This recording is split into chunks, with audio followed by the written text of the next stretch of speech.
మీద వర్షాలు అయితే బాగానే పడుతున్నాయి. అయితే ఒక్కడక్కడ అయితే ఒక్కొక్క జిల్లాలో ఒక్కొక్కసారి పడుతున్నట్టు కనిపిస్తూ ఉంది. ఉమ్మడి జిల్లాలకు సంబంధించి నిన్న ఆదిలాబాద్ జిల్లాలో భారీగా వర్షాలు కురిసినాయి. ఆ తర్వాత ఇక్కడ ములుగు జిల్లాలో వరంగల్, తర్వాత నిజామాబాద్ జిల్లాల్లో అక్కడక్కడ కొంతవరకు వర్షాలు పడ్డట్టుగా కనిపిస్తూ ఉంది. ఉత్తర తెలంగాణను ఒక రకంగా వర్షాలు వణికించినాయి. ఇక మరోవైపు భారత్పై సుంకాలు వేస్తాము, మరో 25% సుంకాలు వేస్తామని చెప్పినటువంటి అమెరికా అధ్యక్షుడు డొనాల్డ్ ట్రంప్ కొంతవరకు వెనక్కి తగ్గేటువంటి అవకాశం కనిపిస్తున్నట్టుగా విశ్లేషకులు చెప్తా ఉన్నారు.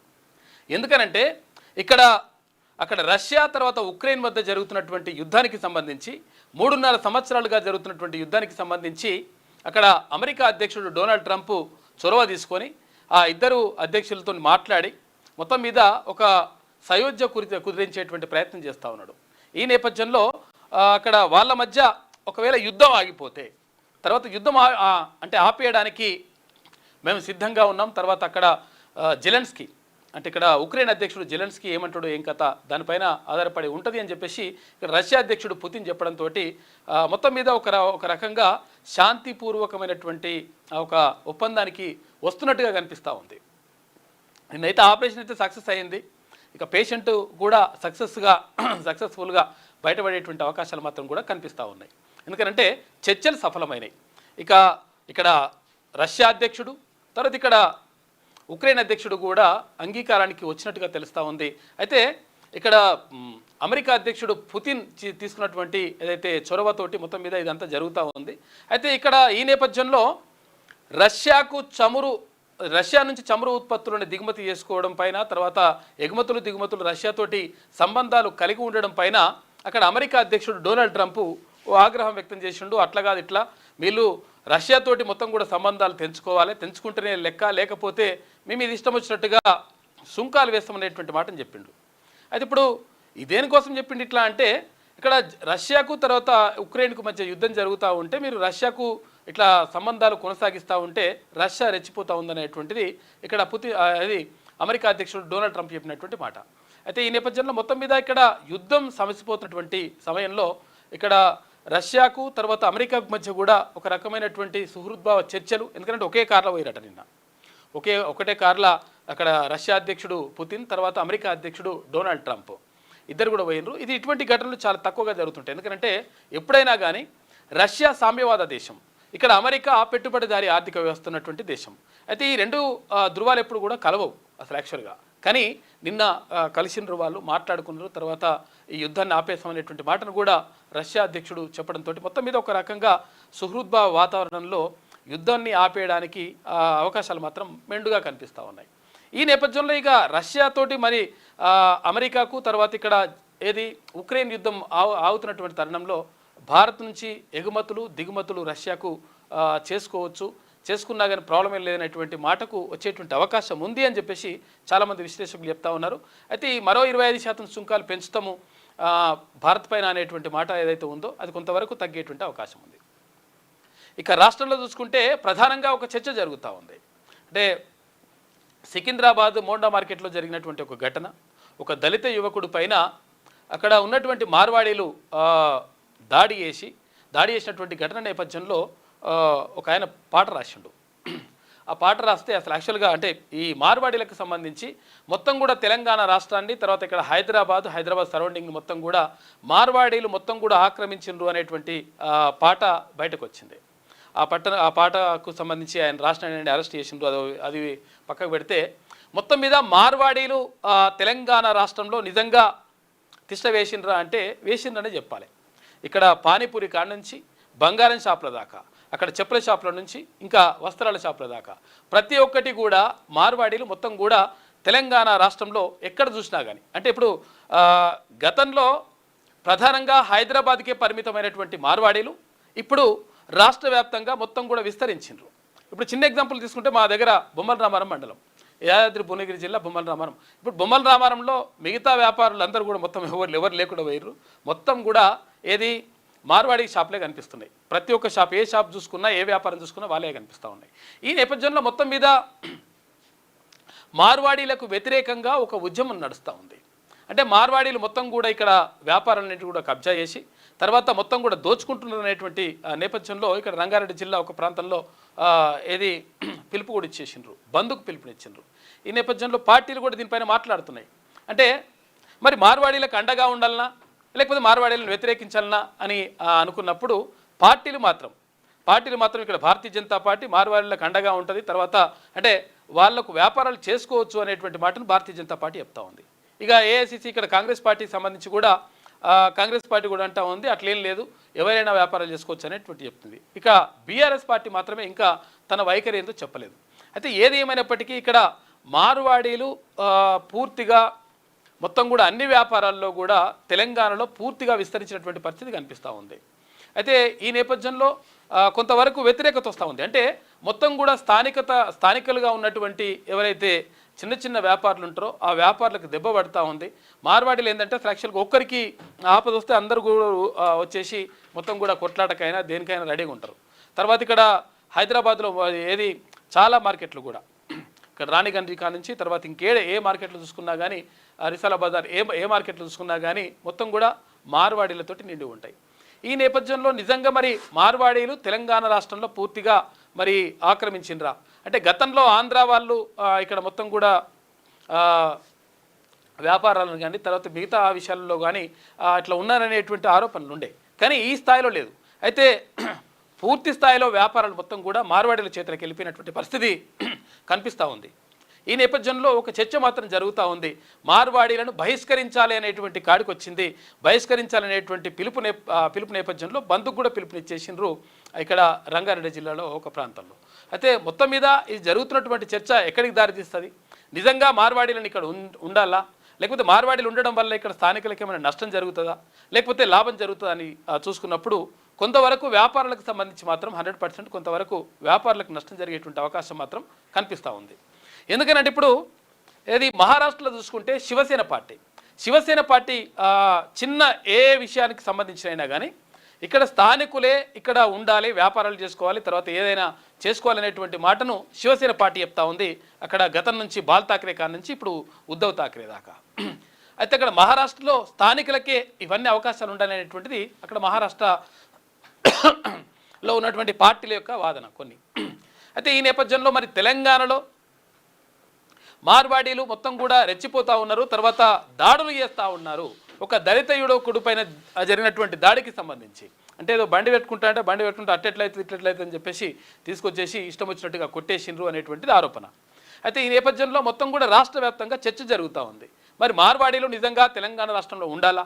అన్ని వ్యాపారాలు ఇక్కడ హార్డ్వేర్ కానుంచి సాఫ్ట్వేర్ అన్ని ప్రతి ఒక్కటి మొత్తం కూడా మార్వాడీల చేతులకు వెళ్ళిపోయినటువంటి నేపథ్యంలో మరి ఎట్లా నిజంగా స్థానికంగా ఉన్నటువంటి ఎవరైతే ప్రజలు ఉన్నారో స్థానికంగా ఉన్నటువంటి ఎవరైతే చిన్న వ్యాపారులు ఉన్నారో వాళ్ళకి నష్టం జరుగుతుందా లాభం జరుగుతుందా అంటే స్థానికంగా ఉన్న వాళ్ళకి కొంతవరకు నష్టమే జరుగుతుంది. ఎందుకంటే మార్వాడీలని ఎదుర్కొని తర్వాత వాళ్లకు ధీటుగా ఇక్కడ షాపులు పెట్టేటువంటి అవకాశం కానీ పరిస్థితులు కానీ తర్వాత ఇంకా వాళ్ళు ధీటుగా ఏమైనా చేసేటువంటి పరిస్థితులు కానీ ఉండేటువంటి అవకాశం చాలా తక్కువగా ఉంటాయి. ఎందుకంటే వాళ్ళు కొంత బలంగా ఉంటారు, అంటే ఆర్థికంగా బలంగా ఉంటారు, తర్వాత పెట్టుబడులు కూడా ఎక్కువ పెట్టేటువంటి అవకాశం ఉంటుంది. కాబట్టి మొత్తం కూడా వ్యాపారాలన్నీ వాళ్ళ చేతిలోకి వెళ్ళిపోతున్నాయనేటువంటిది ఇక్కడ చర్చ జరుగుతూ ఉంది. సరే ఉండల్లా పోవాలా వాళ్ళు బయటకు వెళ్ళగొట్టాలనేటువంటిది సరే ఆ తర్వాత విషయం. తర్వాత ఎందుకంటే అది ప్రభుత్వాల నిర్ణయం తీసుకోవాలి, తర్వాత ప్రజలు నిర్ణయం తీసుకుంటారు అదే విషయం. కానీ మొత్తం మీద మార్వాడీలు ఇక్కడ ఉన్నటువంటి వ్యాపారాలను మాత్రం కబ్జా పెట్టినటువంటి మాట మాత్రం వాస్తవంగా కనిపిస్తూ ఉంది. ఇంకా చాలా విషయాలను మనం మాట్లాడుకుందాం.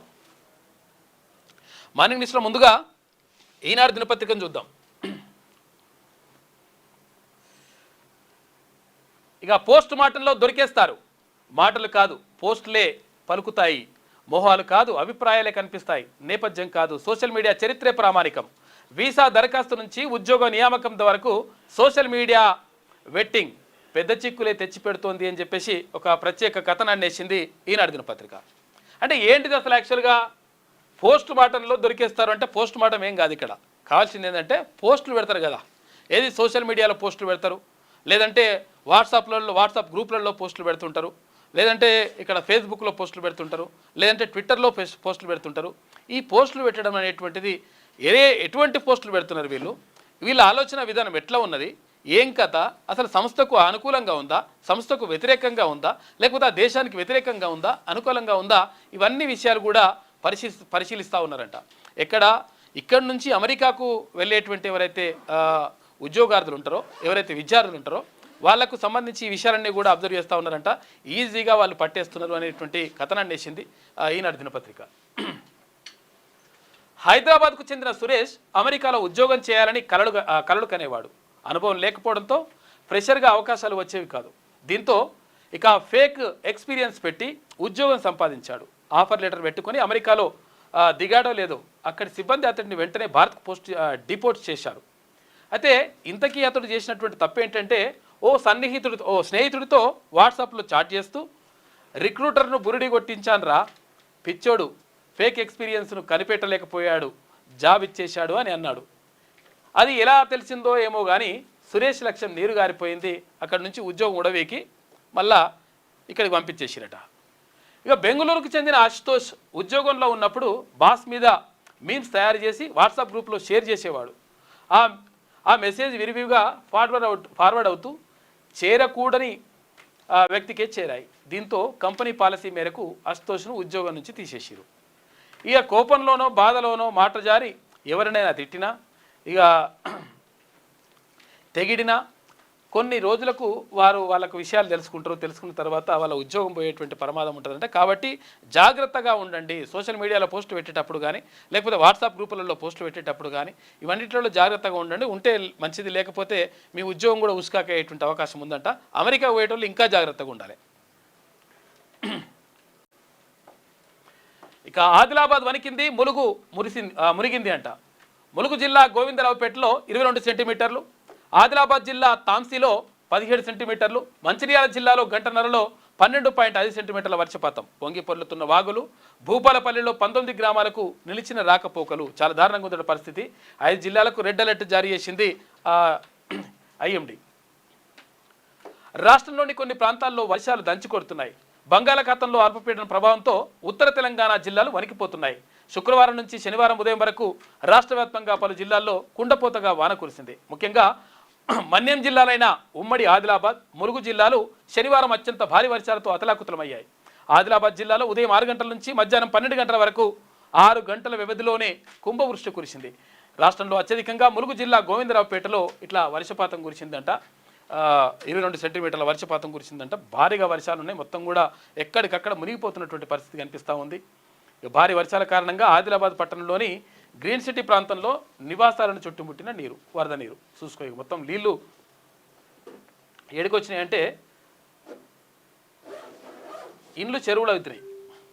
చెరువులలో ఇండ్లు కడుతున్నారు, ఇండ్లు చెరువులు అవుతున్నాయి. అట్లా పరిస్థితి వచ్చింది. మరి కొంతవరకు లోతట్టు ప్రాంతాల్లో ఉంటే చెరువులలో కట్టకపోయినా సరే జర కొంచెం వంపులో కడితే మాత్రం జర ఆగమాగమ ఉందంట పరిస్థితి. కాబట్టి అందుకనే గతంలో ఇక్కడ ఏడుపాయల క్షేత్రం దగ్గర మెదక్ జిల్లాకు సంబంధించి సింగూరు ప్రాజెక్టు గేట్లు ఎత్తిరట. గేట్లు ఎత్తితే మొత్తం కూడా టెంపుల్ పోతున్నాయి నీళ్ళు, భారీగా వచ్చేస్తున్నాయి.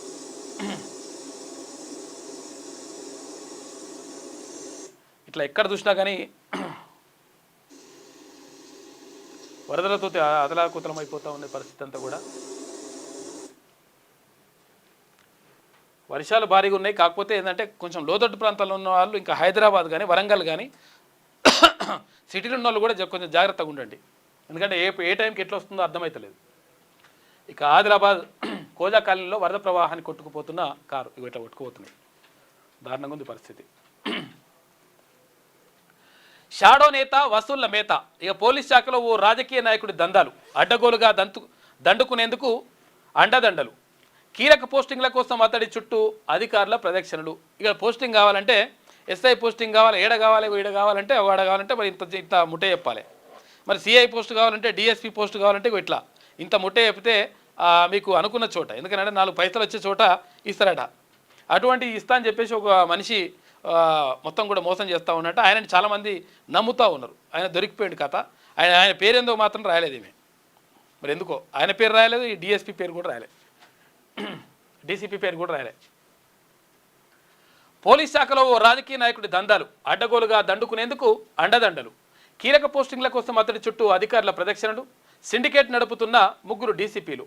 ఇక కొందరు అధికారులపై నిఘా విభాగం ఆరాధిస్తూ ఉంది. ఓ డీసీపీపై సర్కారు వేటు కూడా వేసిందంట. ఆ పేరు చెప్తే మంచిగా ఉంటుండే కదా, తెలుస్తుండే ఎవరనేది.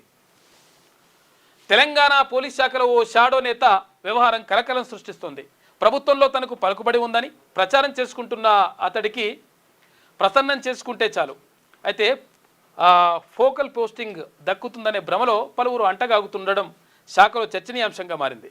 ఇందులో పలువురు ఏసీపీలు మొదలుకొని ఉన్నతాధికారుల వరకు ఉన్నారు.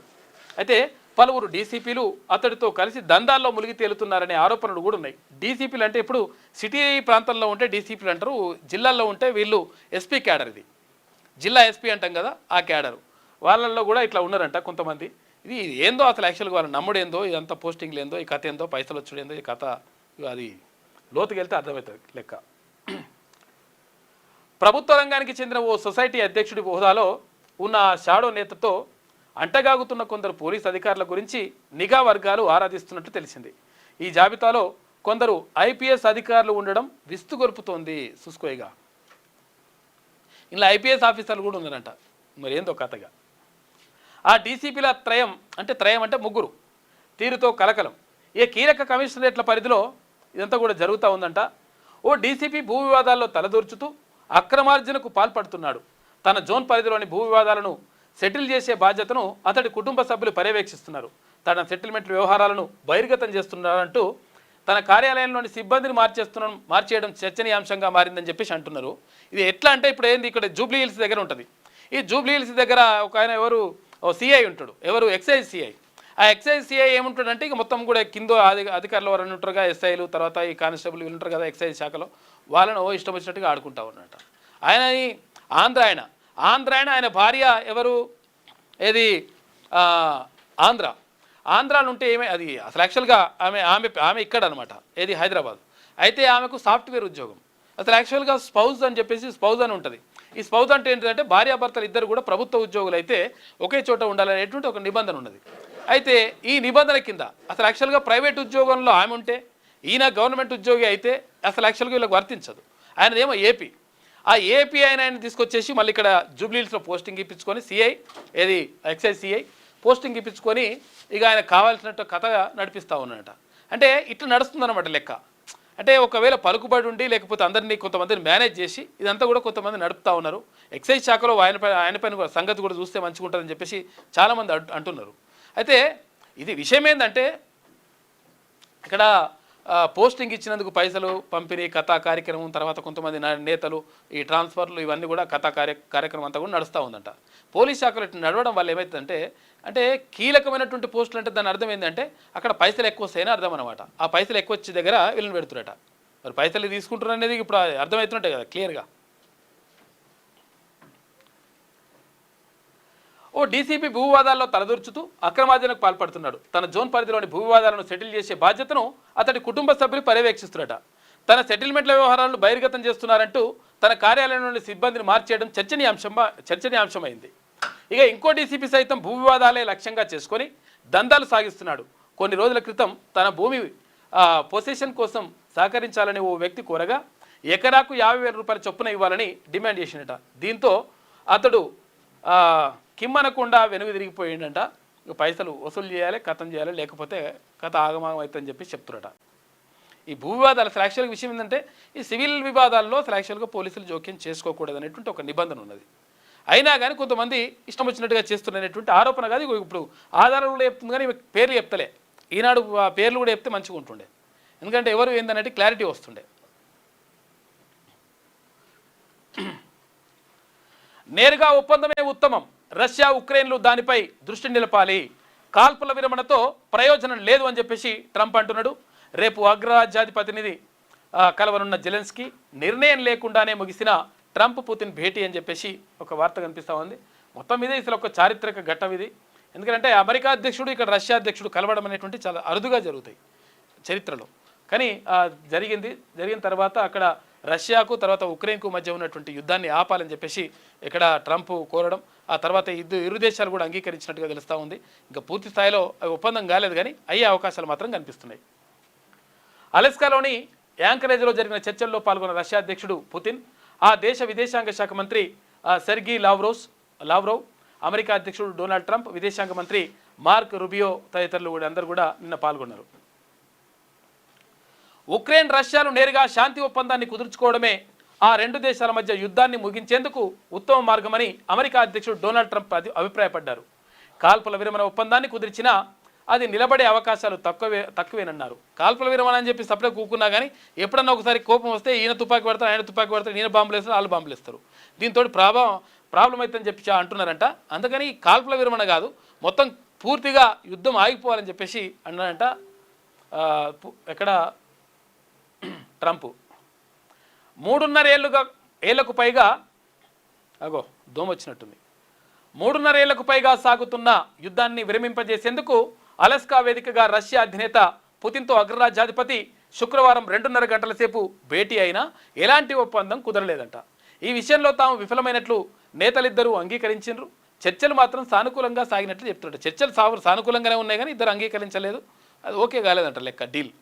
మరి ఆప్తరా అంటే మ్యాక్సిమం ఆపేటువంటి అవకాశాలే ఉన్నాయి. ఎందుకంటే ఇక్కడ ఉక్రెయిన్ నష్టపోయింది, అటు రష్యా నష్టపోయింది. ఇద్దరు నష్టపోయినటువంటి దేశాధినేతలు ఇద్దరు కూడా ఒప్పుకున్నారు మేము నష్టపోతున్నామని. కాబట్టి ఆపేటువంటి అవకాశాలు కనిపిస్తూ ఉన్నాయి.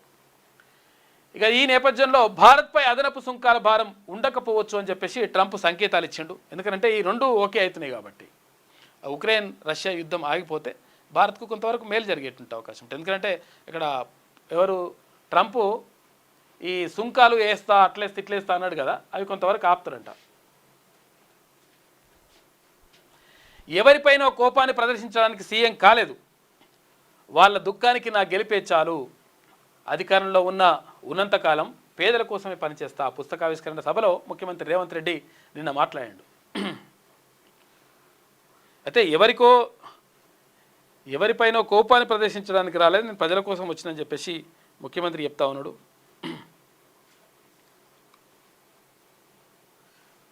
ఇట్లా అందశ్రీ కూడా ఈ కార్యక్రమంలో పాల్గొన్నాడు. అందశ్రీ కూడా మాట్లాడాడు. ఎవరు ముఖ్యమంత్రి గురించి ఒకరినొకరు బాగా ప్రశంసించుకున్నారు.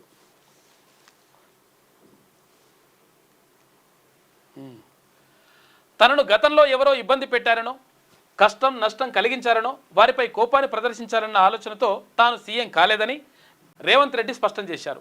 తాను ఎవరిని శత్రువుగా చూడనని, అలా చూడాలంటే వారికి ఆ స్థాయి ఉండాలన్నారు. అయితే ఈరోజు అధికారం వచ్చింది కదా అని గతంలో నన్ను ఇబ్బంది పెట్టిన వారిని ఏదైనా చేయాలి కదా అని చాలామంది నాతో అంటుంటారు. కానీ వాళ్ళ దుఃఖానికి నా గెలిపే చాలు. నేను సీఎం కుర్చీలో కూర్చొని సంతకం పెడుతుంటే వారి గుండెల మీద గీత గీసినట్లే ఉంటుంది. నేను కర్మ సిద్ధాంతాన్ని ఎక్కువగా నమ్ముతా. మనం చేసుకున్నది మన వెంట వస్తుంది. ఎవరు ఎంత చేస్తే వాళ్లకు అంత అనుభవిస్తారని నమ్ముతా. ప్రజలు నా భుజాల మీద పెద్ద బాధ్యత పెట్టారు. 5 ఏళ్ళలో 10 ఎంతకాలం అధికారంలో ఉంటే అంతకాలం పేదల కోసమే పనిచేస్తా అని చెప్పేసి నిన్న ముఖ్యమంత్రి మాట్లాడుతూ ఉన్నాడు. ఇక హసిత భాష్పాలు పుస్తకాన్ని ఆవిష్కరిస్తున్న సీఎం రేవంత్ రెడ్డి వేదికపై శ్రీనివాసరాజు, తర్వాత శ్రీరామ్ గారు రాసినట్టు ఈ పుస్తకం. ఇక కొత్త వారికి ఏది పిఎం కిసాన్ దరఖాస్తు చేసుకున్న విడుదల కానీ నిధులు అని చెప్పేసి అంటూ ఉన్నారు.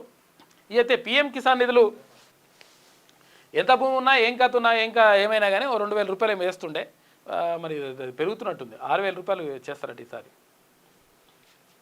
దరఖాస్తు చేసుకున్న కొంతమంది కొత్త వాళ్ళకైతే వస్తలేవట. పిఎం కిసాన్ పథకంలో కొత్త దరఖాస్తుదారులకు పంట పెట్టుబడి సాయం విడుదలగాక ఆందోళన చెందుతున్నారు. దరఖాస్తు చేసుకున్న ఎంపిక జాబితాలో చోటు దక్కకపోవడంతో ఆవేదన వ్యక్తం చేస్తున్నారు. ఈ పథకంలో 2019 జనవరి 31 వరకు పట్టాదారు పాసు పుస్తకాలు ఉన్న వారే అర్హులు. అదే వారికి పంట పెట్టుబడిగా ఏటా 3 విడతల్లో 2,000 చొప్పున 6,000 రూపాయలు ఖాతాల్లో జమ అవుతున్నాయి. లబ్ధిదారు చనిపోతే వారి భూమిని పంచుకున్న వారసుల పేర్లను నమోదు చేసి వారికి నిధులు విడుదల చేసేందుకు అవకాశం కల్పించింది. ఈ ఏడాది ఏప్రిల్ నుంచి జూలై వరకు రాష్ట్రంలో దాదాపు 1,00,000 మంది కొత్తగా దరఖాస్తు చేసుకున్నారట. ఇక అయితే కేంద్రం ఈ నెల 2న పిఎం కిసాన్ సాయం విడుదల చేయగా పాత లబ్ధిదారులకు తప్ప కొత్త వాళ్ళకి ఏం రాలేదంట. ఇది కూడా కొంతవరకు అది మరి ఆగమా ఉన్నది. మరి అది వాళ్ళకు కూడా వస్తే మంచిగా ఉంటుండే. రాష్ట్రానికి చేరని జాబితా. కేంద్ర వెబ్సైట్లో సొంతంగా లేదా మీ సేవా కేంద్రాల ద్వారా దరఖాస్తు చేసుకుంటే ఆ పేరును కేంద్ర ప్రభుత్వం రాష్ట్రానికి పంపి అర్హులను గుర్తించి తమకు నివేదించాలని సూచిస్తుంది. అయితే ఈ ఏడాది దరఖాస్తు చేసుకున్న వారి వివరాలు ఇప్పటి వరకు రాష్ట్ర వ్యవసాయ శాఖకు చేరలేదని చెప్పి అంటున్నారంట. మరి చేరలేదంటున్నారు. ఇప్పుడు రాష్ట్రంలో ఉన్నటువంటి పథకం వర్తిస్తుంది, కేంద్రంలో ఉన్నటువంటి పథకం ఎట్లా వర్తించదు? కేంద్రానికి కూడా చేరాలి కదా, ఇప్పుడు అట్లా ఉండాలి కదా లెక్క. మరి ఏందో ఇది. పిఎం కిసాన్తో సహా కేంద్ర ప్రభుత్వ పథకాలను వర్తింపజేసేందుకు మే నెలలో రైతులకు విశిష్ట గుర్తింపు కార్డుల జారీ విధానాన్ని కేంద్రం చేపట్టింది. దీనికి రాష్ట్ర వ్యాప్తంగా ఉన్న రైతుల్లో 60% మంది దరఖాస్తు చేసుకున్నారు. ఆ కార్డు కూడా ఇప్పటి వరకు జారీ కాలేదంట. మొత్తం మీద పిఎం కిసాన్ నిధులు కొత్త వాళ్ళకి అంతలేమని అనేటువంటిది ఇక్కడ వార్త కనిపిస్తూ ఉంది. అక్రమ పద్ధతులపై ప్రేక్షక పాత్ర పోషించలేం, కోర్టును అడ్డుపెట్టుకొని ఉత్తర్వులు పొందాలంటే అనుమతించబోం, ఆక్యుపెన్సీ సర్టిఫికేట్ సమర్పిస్తేనే విద్యుత్ సరఫరా అని చెప్పేసి హైకోర్టు అంటా ఉంది. అయితే ఇష్టం వచ్చినట్టుగా ఇండ్లు కట్టుకొని తర్వాత ఆగమాగం చేసేసి ఇట్లా వేస్తే అది దాన్ని ఎట్టి పరిస్థితుల్లో దానికి ఇంకా పర్మిషన్ ఇవ్వాలి, అట్లా ఇవ్వాలి, ఇట్లా ఇవ్వాలంటే ఎట్టి పరిస్థితుల్లో కరెక్ట్ కాదు. ఆక్యుపెన్సీ సర్టిఫికేట్ అంటే ఓసీ ఆక్యుపెన్సీ సర్టిఫికేట్ ఉంటే అంటే అన్నీ ఏదైనా బిల్డింగ్ కడితే ఆ బిల్డింగ్కి సంబంధించి అన్నీ ఉన్నాయా లేవా, సెట్ బ్యాక్ కరెక్ట్ వదిలినరా లేదా, తర్వాత చుట్టుపక్కకు రోడ్డు ఉన్నాయా లేదా, తర్వాత ఒకవేళ ఫైర్ ఇంజన్ తిరగడానికి చుట్టుపక్కల మొత్తం కూడా స్థలం ఉందా లేదా, తర్వాత ఒకవేళ పెద్ద బిల్డింగ్ అయితే దానికి లిఫ్ట్ ఉన్నదా లేదా, ఒకవేళ అగ్ని ప్రమాదం జరిగితే దాని నుంచి తప్పించుకోవడానికి పరిస్థితులు ఉన్నాయా లేవా, అగ్ని ప్రమాదం జరగకుండా ఉండడానికి ఏమైనా ఏర్పాట్లు చేసిందా లేదా, అగ్ని ప్రమాదం జరిగితే మరి తర్వాత ఫైర్ సేఫ్టీ ఏమైనా ఉన్నదా లేదా, ఇవన్నీ కూడా రకరకాలుగా చూస్తారు. తర్వాత ఇది నిబంధనలు అతిక్రమించి కట్టినరా లేకపోతే నిబంధనలకు లోబడి కట్టినరా, ఏంది కథ ఏం కథ అని చెప్పేసి ఇవన్నీ కూడా చూస్తారు. ఈ సిటీ ప్లానింగ్ తర్వాత టౌన్ ప్లానింగ్ వాళ్ళు దీనికి సంబంధించి ఏది ఇస్తూ ఉంటారు, ఓసీలు ఇస్తూ ఉంటారు. ఓసీ అంటే ఆక్యుపెన్సీ సర్టిఫికేట్ ఇస్తారు. ఆక్యుపెన్సీ సర్టిఫికేట్ ఉన్న వాళ్ళకు మాత్రమే ఆ ఇంటికి మాత్రమే విద్యుత్ సరఫరా చేయాలని చెప్పేసి హైకోర్టు అంటా ఉంది. మొత్తం మీద అంటే మీరు ఇష్టం వచ్చినట్టుగా కట్టుకుంటూ పోతే, ఇష్టం వచ్చినట్టుగా మీరు అది సర్టిఫికేట్ అంటే చేసుకుంటూ పోతే మేము ప్రేక్షక పాత్ర వహించడానికి రెడీగా లేవని చెప్పేసి ఇక్కడ హైకోర్టు అంటా ఉంది. కాబట్టి నిబంధనలకు అనుగుణంగా కట్టాలి. తర్వాత ఓసీ ఆక్యుపెన్సీ సర్టిఫికేట్ తీసుకోవాలి. ఈ ఆక్యుపెన్సీ సర్టిఫికేట్ తీసుకోవాలంటే ఇవన్నీ కూడా వర్తిస్తాయి. రకరకాలుగా ఉంటాయి. బిల్డింగ్ పర్మిషన్ ఏంది, తర్వాత అందులో వాడినటువంటి మట్టి ఏంది, అందులో వాడినటువంటి అదే ఇసుక ఏంది, సిమెంట్ ఎంత వాడినరు, తర్వాత రాళ్ళని పెట్టినరు, ఏం కదా ప్రతి ఒక్క డీటెయిల్స్ ఇవ్వాల్సి ఉంటుంది. అవన్నీ బరాబర్ ఉంటేనే బిల్డింగ్ నిలబడితేనే మరి పక్కనికి ఏమైనా అన్యాయం జరగకుంటుంటుంది, లేకపోతే కూలకుంటుంటుంది. కాబట్టి ఇవన్నీ కూడా చూస్తారు. కాబట్టి ఆక్యుపెన్సీ సర్టిఫికేట్ ఉండాలని చెప్పేసి హైకోర్టు అంటా ఉంది. బిల్డింగ్లకు ఆక్యుపెన్సీ సర్టిఫికేట్ అంటే ఓసీ తర్వాత సమర్పిస్తామంటూ కోర్టుకు హామీ ఇచ్చి విద్యుత్ కనెక్షన్ పొందాక హామీని గాలికి వదిలేస్తున్నారని, ఇలాంటి అక్రమ పద్ధతులపై ప్రేక్షక పాత్ర పోషించలేమని హైకోర్టు వ్యాఖ్యానించింది. జిహెచ్ఎంసీ అనుమతులతో ఇక స్టిల్ట్తో పాటు 5 అంతస్తుల భవనానికి విద్యుత్ కనెక్షన్ నిరాకరించడాన్ని సవాల్ చేస్తూ నాంపల్లికి చెందిన మహమ్మద్ అరీఫ్ రిజ్వాన్ హైకోర్టులో పిటిషన్ దాఖలు చేశారు. దీనిపై జస్టిస్ నగేష్ భీమపాక ఇటీవల విచారణ చేపట్టారు. అయితే పిటిషనర్ న్యాయవాది వాదనలు వినిపిస్తూ జిహెచ్ఎంసీ అనుమతుల ప్రకారం భవనాన్ని నిర్మించామని, విద్యుత్ కనెక్షన్ కోసం అన్ని ఛార్జీలు చెల్లించిన కనెక్షన్ మంజూరు చేశారన్నారు. అయితే ఓసీ సమర్పిస్తేనే కనెక్షన్ ఇస్తామంటున్నారు. నిర్దిష్ట గడువులోగా ఓసీ సమర్పిస్తామని, కనెక్షన్ ఇచ్చేలా ఆదేశాలు జారీ చేయాలని చెప్పేసి కోర్టును అడిగిరట.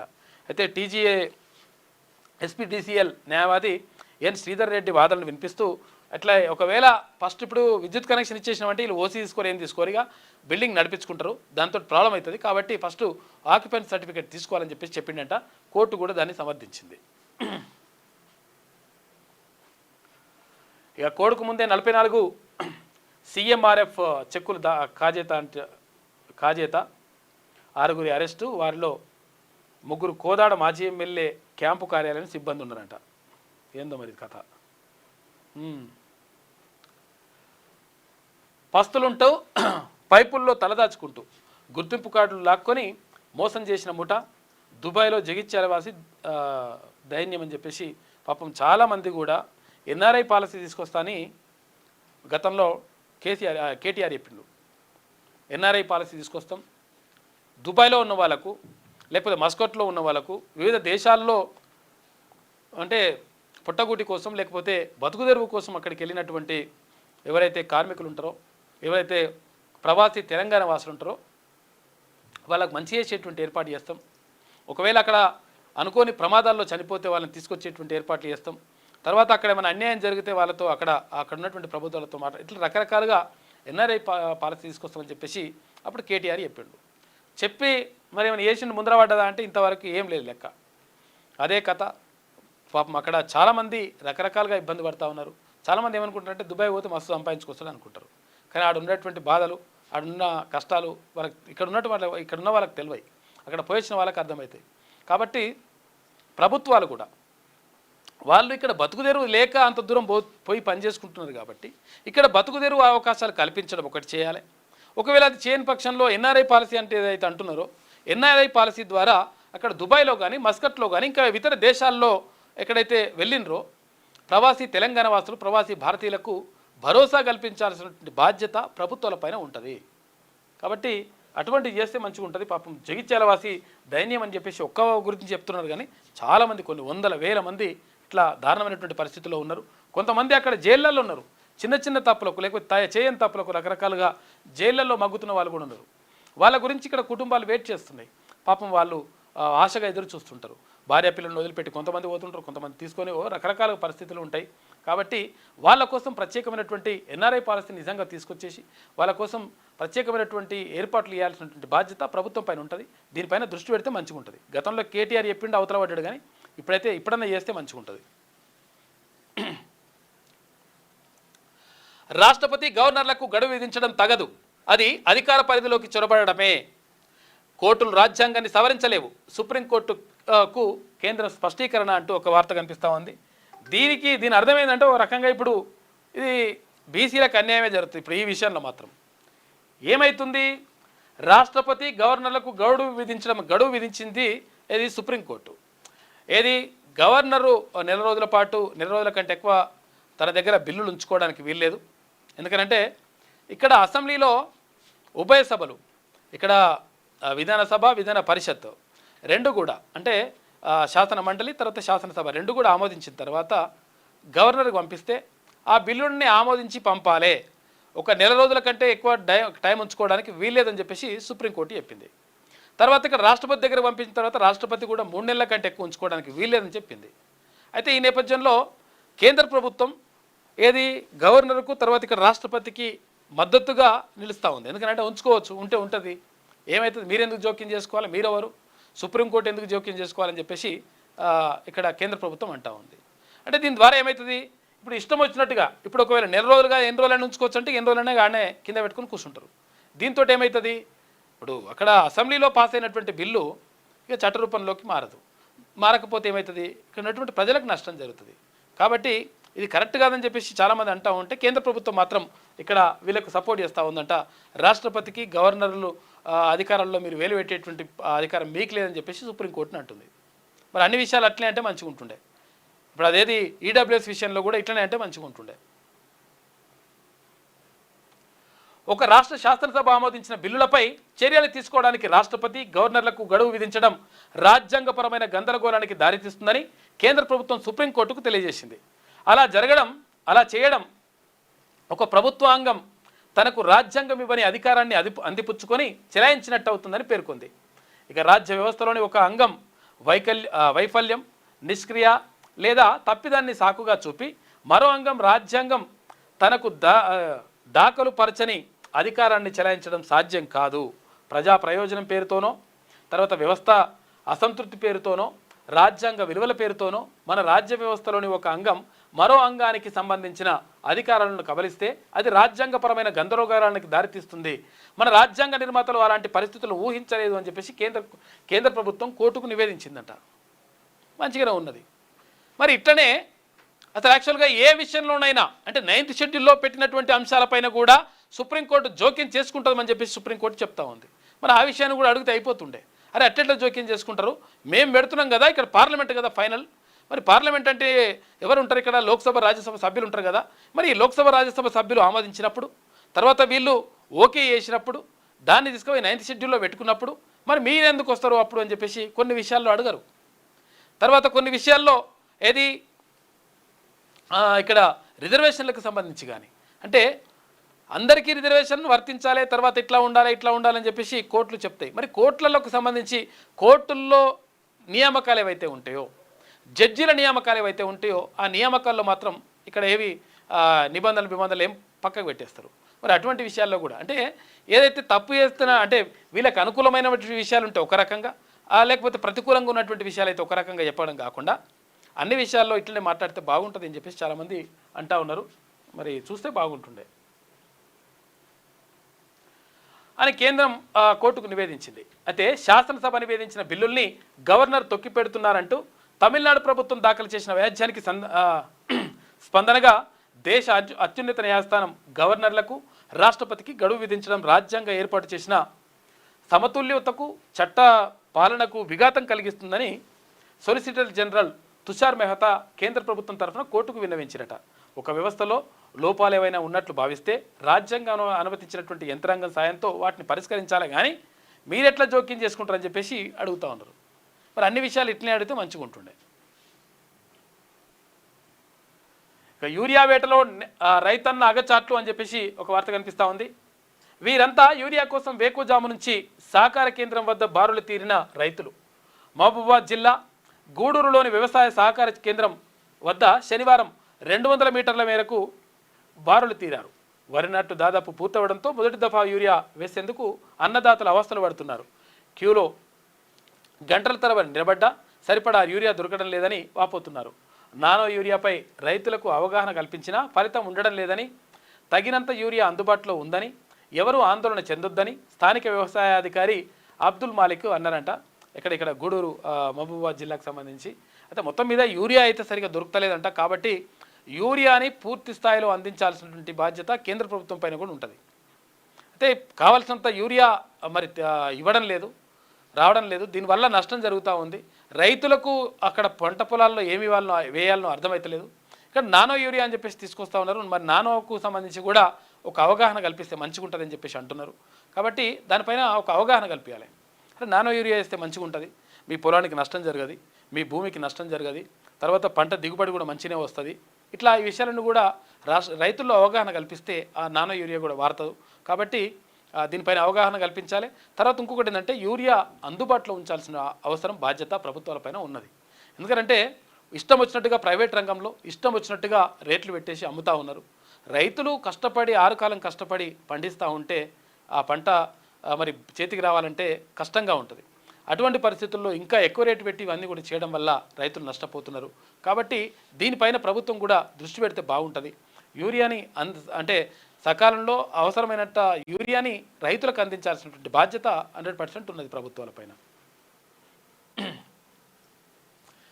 ఇక ఉట్టిపడిన ఉత్సాహం అని చెప్పేసి నిన్న కృష్ణాష్టమి సందర్భంగా మొత్తం కూడా రాష్ట్ర వ్యాప్తంగా కాదు దేశవ్యాప్తంగా మొత్తం కూడా కృష్ణాష్టమి కోలాహలం కనిపించింది. తర్వాత ఎక్కడికక్కడ ఉట్లు కొట్టడం కానీ లేకపోతే ఆలయాలకు మొత్తం కూడా భక్తులు వెళ్ళడం కానీ అంతా కూడా మంచిగా కనిపించింది. కృష్ణాష్టమి సందర్భంగా శనివారం మహారాష్ట్రలోని ఠానేలో ఉట్టి కొట్టేందుకు పిరమిడ్ ఆకారంలో నిల్చున్న యువత ఇగో ఇట్లా ఒకరి మీద ఒకరు నిలబడి అసలు గ్రేట్ చూడ ఒకరి మీద ఎంత ఎంత ఎత్తుకు నిలబడ్డారు. ఇది ఈనాడులో ఉన్నటువంటి ప్రధాన కథనాలు. అయితే ఒకసారి వెలుగు చూద్దాం. ఇక లాపతా ఓట్ల చోరీకి వ్యతిరేకంగా రాహుల్ ఓ కొత్త క్యాంపెయిన్ తీసుకొచ్చారు. బాలీవుడ్ సినిమా లాపతా లేడీస్ సినిమాకు స్ఫూర్తిగా రూపొందించినటువంటి లాపతా ఓటు అంటే ఓట్లు కోల్పోయిన అనే టైటిల్తో వీడియోను తన ఎక్స్ ఖాతాలో షేర్ చేసిందంట రాహుల్ గాంధీ. ఇక భారత్కు శుభాంశు శుక్లా యాక్సియం 4 మిషన్లో భాగంగా ఇంటర్నేషనల్ స్పేస్ సెంటర్కు విజయవంతంగా వెళ్ళి వచ్చిన తొలి ఇండియన్గా రికార్డు సాధించిన ఆస్ట్రోనాట్ శుభాంశు శుక్లా భారత్కు రానున్నారు. ప్రస్తుతం అమెరికాలో ఉన్న శుక్లా ఇండియాకు బయలుదేరానంటూ విమానంలో కూర్చున్న ఫోటోను శనివారం షేర్ చేసిందట. శుభాంశు శుక్లా భారత్ నుంచి వెళ్ళిండు. తర్వాత అక్కడ నాసా పంపినటువంటి దాంట్లో యాక్సియం 4 మిషన్లో అక్కడికి వెళ్ళేసిండు. వెళ్ళి అంతరిక్షంలోకి వెళ్ళి దిగ్విజయంగా కిందికి వచ్చిన తర్వాత అమెరికాకు వచ్చిండు. అక్కడ అంత కొన్ని రోజులు ఉన్నాడు. ఆ తర్వాత ఇప్పుడు భారత్కు వస్తున్నట్ట, ఇండియాకు వస్తున్నట్టు సందర్భంగా ఫోటోను షేర్ చేసిందట. ఇక బుల్లెట్ స్పీడ్తో మిల్లెట్స్ సాగు. రాష్ట్రంలో మిల్లెట్ సాగు బుల్లెట్ స్పీడ్తో దూసుకుపోతున్నది. 5 ఏళ్లలోనే వీటి సాగు ఉత్పత్తి రెట్టింపు అయినాయట. చిరుధాన్యాలు పండిస్తున్న రాష్ట్రాల జాబితాలో తెలంగాణ 10వ స్థానంలో ఉన్నదంట. మొత్తం మీద మిల్లెట్స్ బాగా పండిస్తున్నారట. ఎందుకంటే మిల్లెట్స్ ద్వారా కొంచెం ఆరోగ్యానికి మంచి జరుగుతుందని చెప్పేసి అంటూ ఉన్నారు.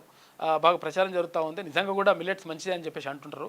కాబట్టి ఈ బియ్యం తినడం కంటే అంటే ఈ అన్నం తినడం కంటే ఈ మిల్లెట్స్ కొంచెం రాగులు తర్వాత సజ్జలు ఇట్లా రకరకాలుగా ఉంటాయి కదా, వాటన్నిటిని కొంతవరకు ఉపయోగిస్తే జొన్నలు ఇట్లా ఉపయోగిస్తే మంచిగా ఉంటుందని చెప్పేసి అంటున్నారు. ఈ నేపథ్యంలో సాగు కూడా అంటే డిమాండ్ బాగా పెరిగింది, తర్వాత రేట్లు కూడా మంచిగా వస్తున్నాయి కాబట్టి సాగు కూడా పెంచుతున్నారంట.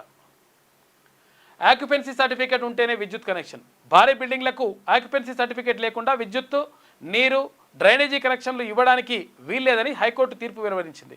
ఇక బిల్డర్లు ప్లాన్ ప్రకారమే ఆక్యుపెన్సీ సర్టిఫికేట్ లేకుండా నిర్మాణాలు కట్టి విక్రయిస్తున్నారట. ఏ సర్టిఫికేట్ లేకుంటే కడుతున్నారు, అమ్ముతున్నారు. అది కాదు, బరాబర్ నిబంధనలకు అనుగుణంగా ఇవన్నీ ఉండాలని చెప్పేసి చెప్తుంది కోర్టు.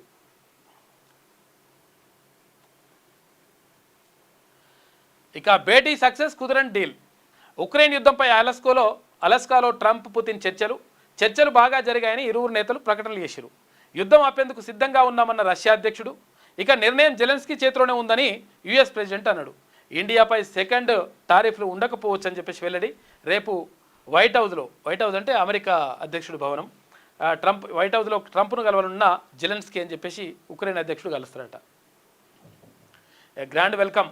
రష్యా అధ్యక్షుడు పుతిన్కు రెడ్ కార్పెట్ స్వాగతం. ఎయిర్ షోలో ఆశ్చర్యపరిచిన అమెరికా ప్రెసిడెంట్ ట్రంప్.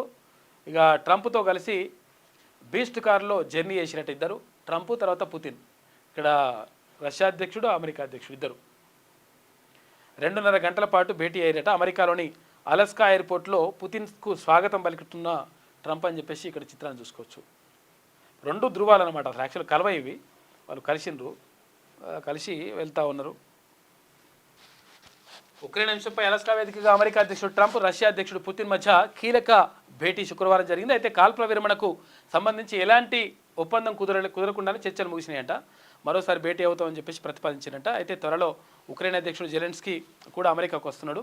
వచ్చి మాట్లాడిన తర్వాత ఇద్దరిని కలిపి కూర్చోబెడితే సెట్ అయ్యే అవకాశం ఉందట.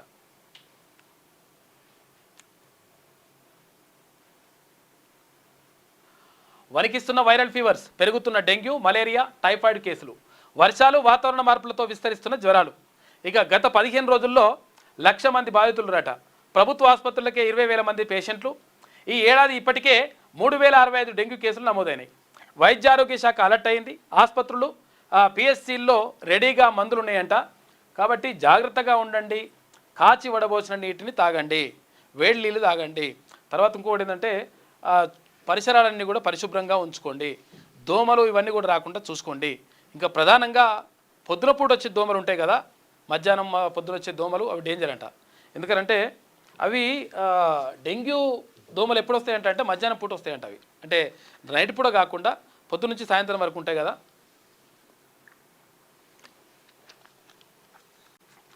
ఆ టైంలో వస్తాయంట. కాబట్టి జాగ్రత్తగా ఉండండి. తర్వాత ఒకవేళ అంటే మందులు అన్నీ కూడా అందుబాటులో ఉన్నాయని చెప్పేసి అంటున్నారు. ప్రభుత్వ ఆసుపత్రులలో అందుబాటులో పెట్టాల్సిన బాధ్యత కూడా ఉన్నది. కాబట్టి అందుబాటులో ఉండాలి. ఎందుకంటే పేదలకు పాపము చాలా రకరకాల ఇబ్బంది పడుతుంటారు, భయపడుతుంటారు. ఒక్కటేసారి వాంతులు, విరోచనాలు, లేకపోతే ఇంకా ఒక్కటేసారి అలసట, ఒక్కటేసారి మొత్తం ఇట్లా పడిపోవడం, అంటే ప్లేట్లెట్స్ తగ్గిపోవడం ఎంత కూడా జరుగుతూ ఉంటుంది. కాబట్టి జాగ్రత్తగా ఉండండి.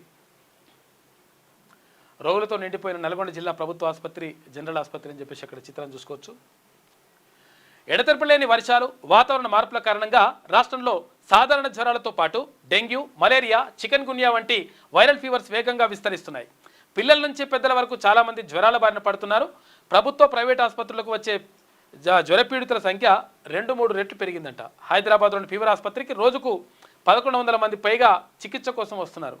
గడిచిన 15 రోజుల్లో రాష్ట్ర వ్యాప్తంగా 1,00,000 మంది జ్వరాల బారిన పడ్డట్టుగా అధికారులు లెక్కలు తేల్చారు. ప్రభుత్వ ఆసుపత్రులకే 20,000 మంది పేషెంట్లు వచ్చారని, పిఎస్సీలు, తర్వాత సిఎస్సీలు, ప్రైవేట్ ఆసుపత్రుల లెక్కలు కలిపితే ఈ సంఖ్య ఇంకా 4-5 రెట్లు ఉంటుందని అధికారులు చెప్తున్నారు. అయితే ఎడతెరపలేని వర్షాలు, వాతావరణం చల్లబడడంతో దోమలు పెరిగిపోయాయి. దీంతో పట్టణం, పల్లె అనే తేడా లేకుండా విష జ్వరాల బారిన పడుతుండట సంఖ్య పెరుగుతుంది. అయితే ఈ నెలంతా జ్వరాలు కొనసాగే పరిస్థితి ఉన్నందున ప్రభుత్వం అప్రమత్తమైంది. పారిశుద్ధ్య కార్యక్రమాలపై నిర్లక్ష్యం చేయొద్దని పంచాయతీరాజ్, మున్సిపల్ అధికారులకు ఆదేశాలు జారీ చేసింది. ఇక డాక్టర్లంతా విధుల్లో ఉండాలని, హై రిస్క్ గ్రామాల్లో వైద్య శిబిరాలు ఏర్పాటు చేయాలని వైద్య ఆరోగ్య శాఖ మంత్రి దామోదర్ రాజనరసింహ ఆదేశాలు జారీ చేసిండు. కాబట్టి జాగ్రత్తగా ఉండండి. ఎందుకంటే మనం నియంత్రించుకుంటే మంచిగా ఉంటుంది. ఆరోగ్యంగా ఉండడానికి అంటే ఉండాలంటే ఏం చేయాలి? పరిసరాలు పరిశుభ్రంగా ఉంచుకోవాలి, దోమలు రాకుండా చూసుకోవాలి. తర్వాత వేడిని అంటే వేడి చేసి చల్లార్చిన నీటిని తాగాలి. తర్వాత కొంచెం మంచిగా పరిశుభ్రమైనటువంటి తిండి తినాలి. ఈ చిరుతిళ్ళు అడ్డమైన తిండ్లు బయటకు పోయి తినుడు అవి చేయొద్దు. అవి చేస్తే కూడా ఆగమాగం అవుతుంది కథ. కాబట్టి జాగ్రత్తగా ఉండండి అని చెప్పేసి చెప్తా ఉన్నారు. ఉమ్మడి ఆదిలాబాద్ అతలాకుతలం. ఉత్తర తెలంగాణలో దంచి కొడుతున్న వర్షాలు, ఉప్పొంగి ప్రవహిస్తున్న ఒర్రెలు వాగులు, వందలాది గ్రామాలకు నిలిచిన రాకపోకలు. ఆదిలాబాద్ నిర్మల్కు ఫ్లడ్ వార్నింగ్ అంట. మరో 4 రోజులు వానలు ఉంటాయంట. ఇవాళ 5 జిల్లాలకు రెడ్ అలర్ట్. గోదావరి ప్రాజెక్టులకు జలకళ. కడం ఎల్లంపల్లి గేట్లు ఓపెన్ చేసిరట. మొత్తం మీద ఇక్కడ కృష్ణా నదికి మాత్రమే నీళ్ళు వస్తున్నాయి, పైన వర్షాలు కురుస్తున్నాయి. ఇక్కడ గోదావరి మొత్తం కూడా ఎండిపోయింది అనేటువంటి వార్తలు వస్తుండే ఈ మధ్యలో. అయితే ఇప్పుడు గోదావరి నదికి కూడా మంచి గట్టిన వానలు వస్తున్నాయంట. ఈ గోదావరి పరివాహక ప్రాంతాల్లో కూడా వర్షాలు కురుస్తుండటంతో గోదావరిలో కూడా మంచిగా నీళ్ళు వస్తున్నాయి. ఉత్తర తెలంగాణలో వర్షాలు దంచి కొడుతున్నాయి. ముఖ్యంగా ఆదిలాబాద్, ఆసిఫాబాద్, మంచిర్యాల, నిర్మల్ జిల్లాల్లో భారీ వర్షాలు కురుస్తున్నాయి. శుక్రవారం రాత్రి నుంచి ఎడతెరిపి లేకుండా కురుస్తున్న వానలతో ఉమ్మడి ఆదిలాబాద్ అతలకుతలమైంది. అత్యధికంగా ఆదిలాబాద్ జిల్లా తాంసిలో 17.4, ఇక తలమడుగులో 17 సెంటీమీటర్ల వర్షపాతం నమోదైందంట. ఇక ఆదిలాబాద్ నీట మునిగిన ఆదిలాబాద్లోని సుభాష్ నగర్ కాలనీ ఒక దారుణంగా పరిస్థితి ఉంది. కాలనీల నీళ్ళలో ఉనివి. రాష్ట్రపతి గవర్నర్లకు గడువుపై కోర్టుల జోక్యం సరికాదు. సుప్రీంకోర్టుకు తెలిపిన కేంద్రం. అలా చేస్తే రాజ్యాంగపరంగా గందరగోళం. టైం లైన్ విధించడం అంటే వాళ్ళ స్థాయిని తగ్గించడమే. ఏవైనా లోపాలుంటే రాజకీయంగా రాజ్యాంగపరంగా సరిదిద్దాలి. గవర్నర్ వ్యవస్థ అంటే పోస్ట్ ఆఫీస్ లాంటిది కాదని చెప్పేసి ఇక్కడ ఒక లెటర్ రాసిరట. కేంద్ర ప్రభుత్వం లెటర్ రాసింది సుప్రీంకోర్టుకు. అధికారాన్ని వ్యక్తిగత కక్షలకు వాడను, కర్మ సిద్ధాంతాన్ని నమ్ముతా, ఎవరు చేసిన పనులకు వారే బాధ్యులవుతారు. సీఎంగా వచ్చిన గొప్ప అవకాశం ప్రజలకే ఉపయోగిస్తా అని చెప్పేసి సీఎం రేవంత్ రెడ్డి అంటుండు. భవనాలు కట్టడాలు కాదు, పేదవాడి సంక్షేమమే నిజమైన అభివృద్ధి. ఉద్యమకారులమని చెప్పుకొని కొందరు టీవీలు, పేపర్లు, ఫామ్ హౌజులు 1000 కోట్ల రూపాయలు సంపాదించుకున్నారు. ఇది పరోక్షంగా కాక గురించి అన్నట్టుండు, కేసీఆర్ కుటుంబం గురించి. గద్దర్, అంత్యశ్రీ, గూడ అంజన్న, గోరెటి వెంకన్న లాంటి అసలైన ఉద్యమకారులు సర్వం కోల్పోయారు. ఆధ్యాత్మికవేత్త శ్రీరామ్ రచించిన హసిత బాష్పాలు పుస్తకావిష్కరణలో నిన్న ముఖ్యమంత్రి మాట్లాడాడు. మొత్తం మీద ఇటువంటి కార్యక్రమాలకు నేను కాకపోతే ఏంటంటే ఈ కార్యక్రమానికి వచ్చిన, ఎందుకంటే ఇటువంటి కార్యక్రమాలకు వచ్చినప్పుడు ఆచితూచి మాట్లాడాలి. ఎందుకంటే ఇది పుస్తకావిష్కరణలు ఎప్పుడైనా కానీ పుస్తకాల్లో ఏముంటుంది, కథా కార్యక్రమం ఎంత ఉంటుంది. బయట పోయినప్పుడు నేను రాజకీయాలు మాట్లాడతాను, కానీ ఇక్కడ వచ్చినప్పుడు మాట్లాడేటప్పుడు మాత్రం జాగ్రత్తగా మాట్లాడాల్సి ఉంటుంది అని చెప్పేసి అన్నాడు.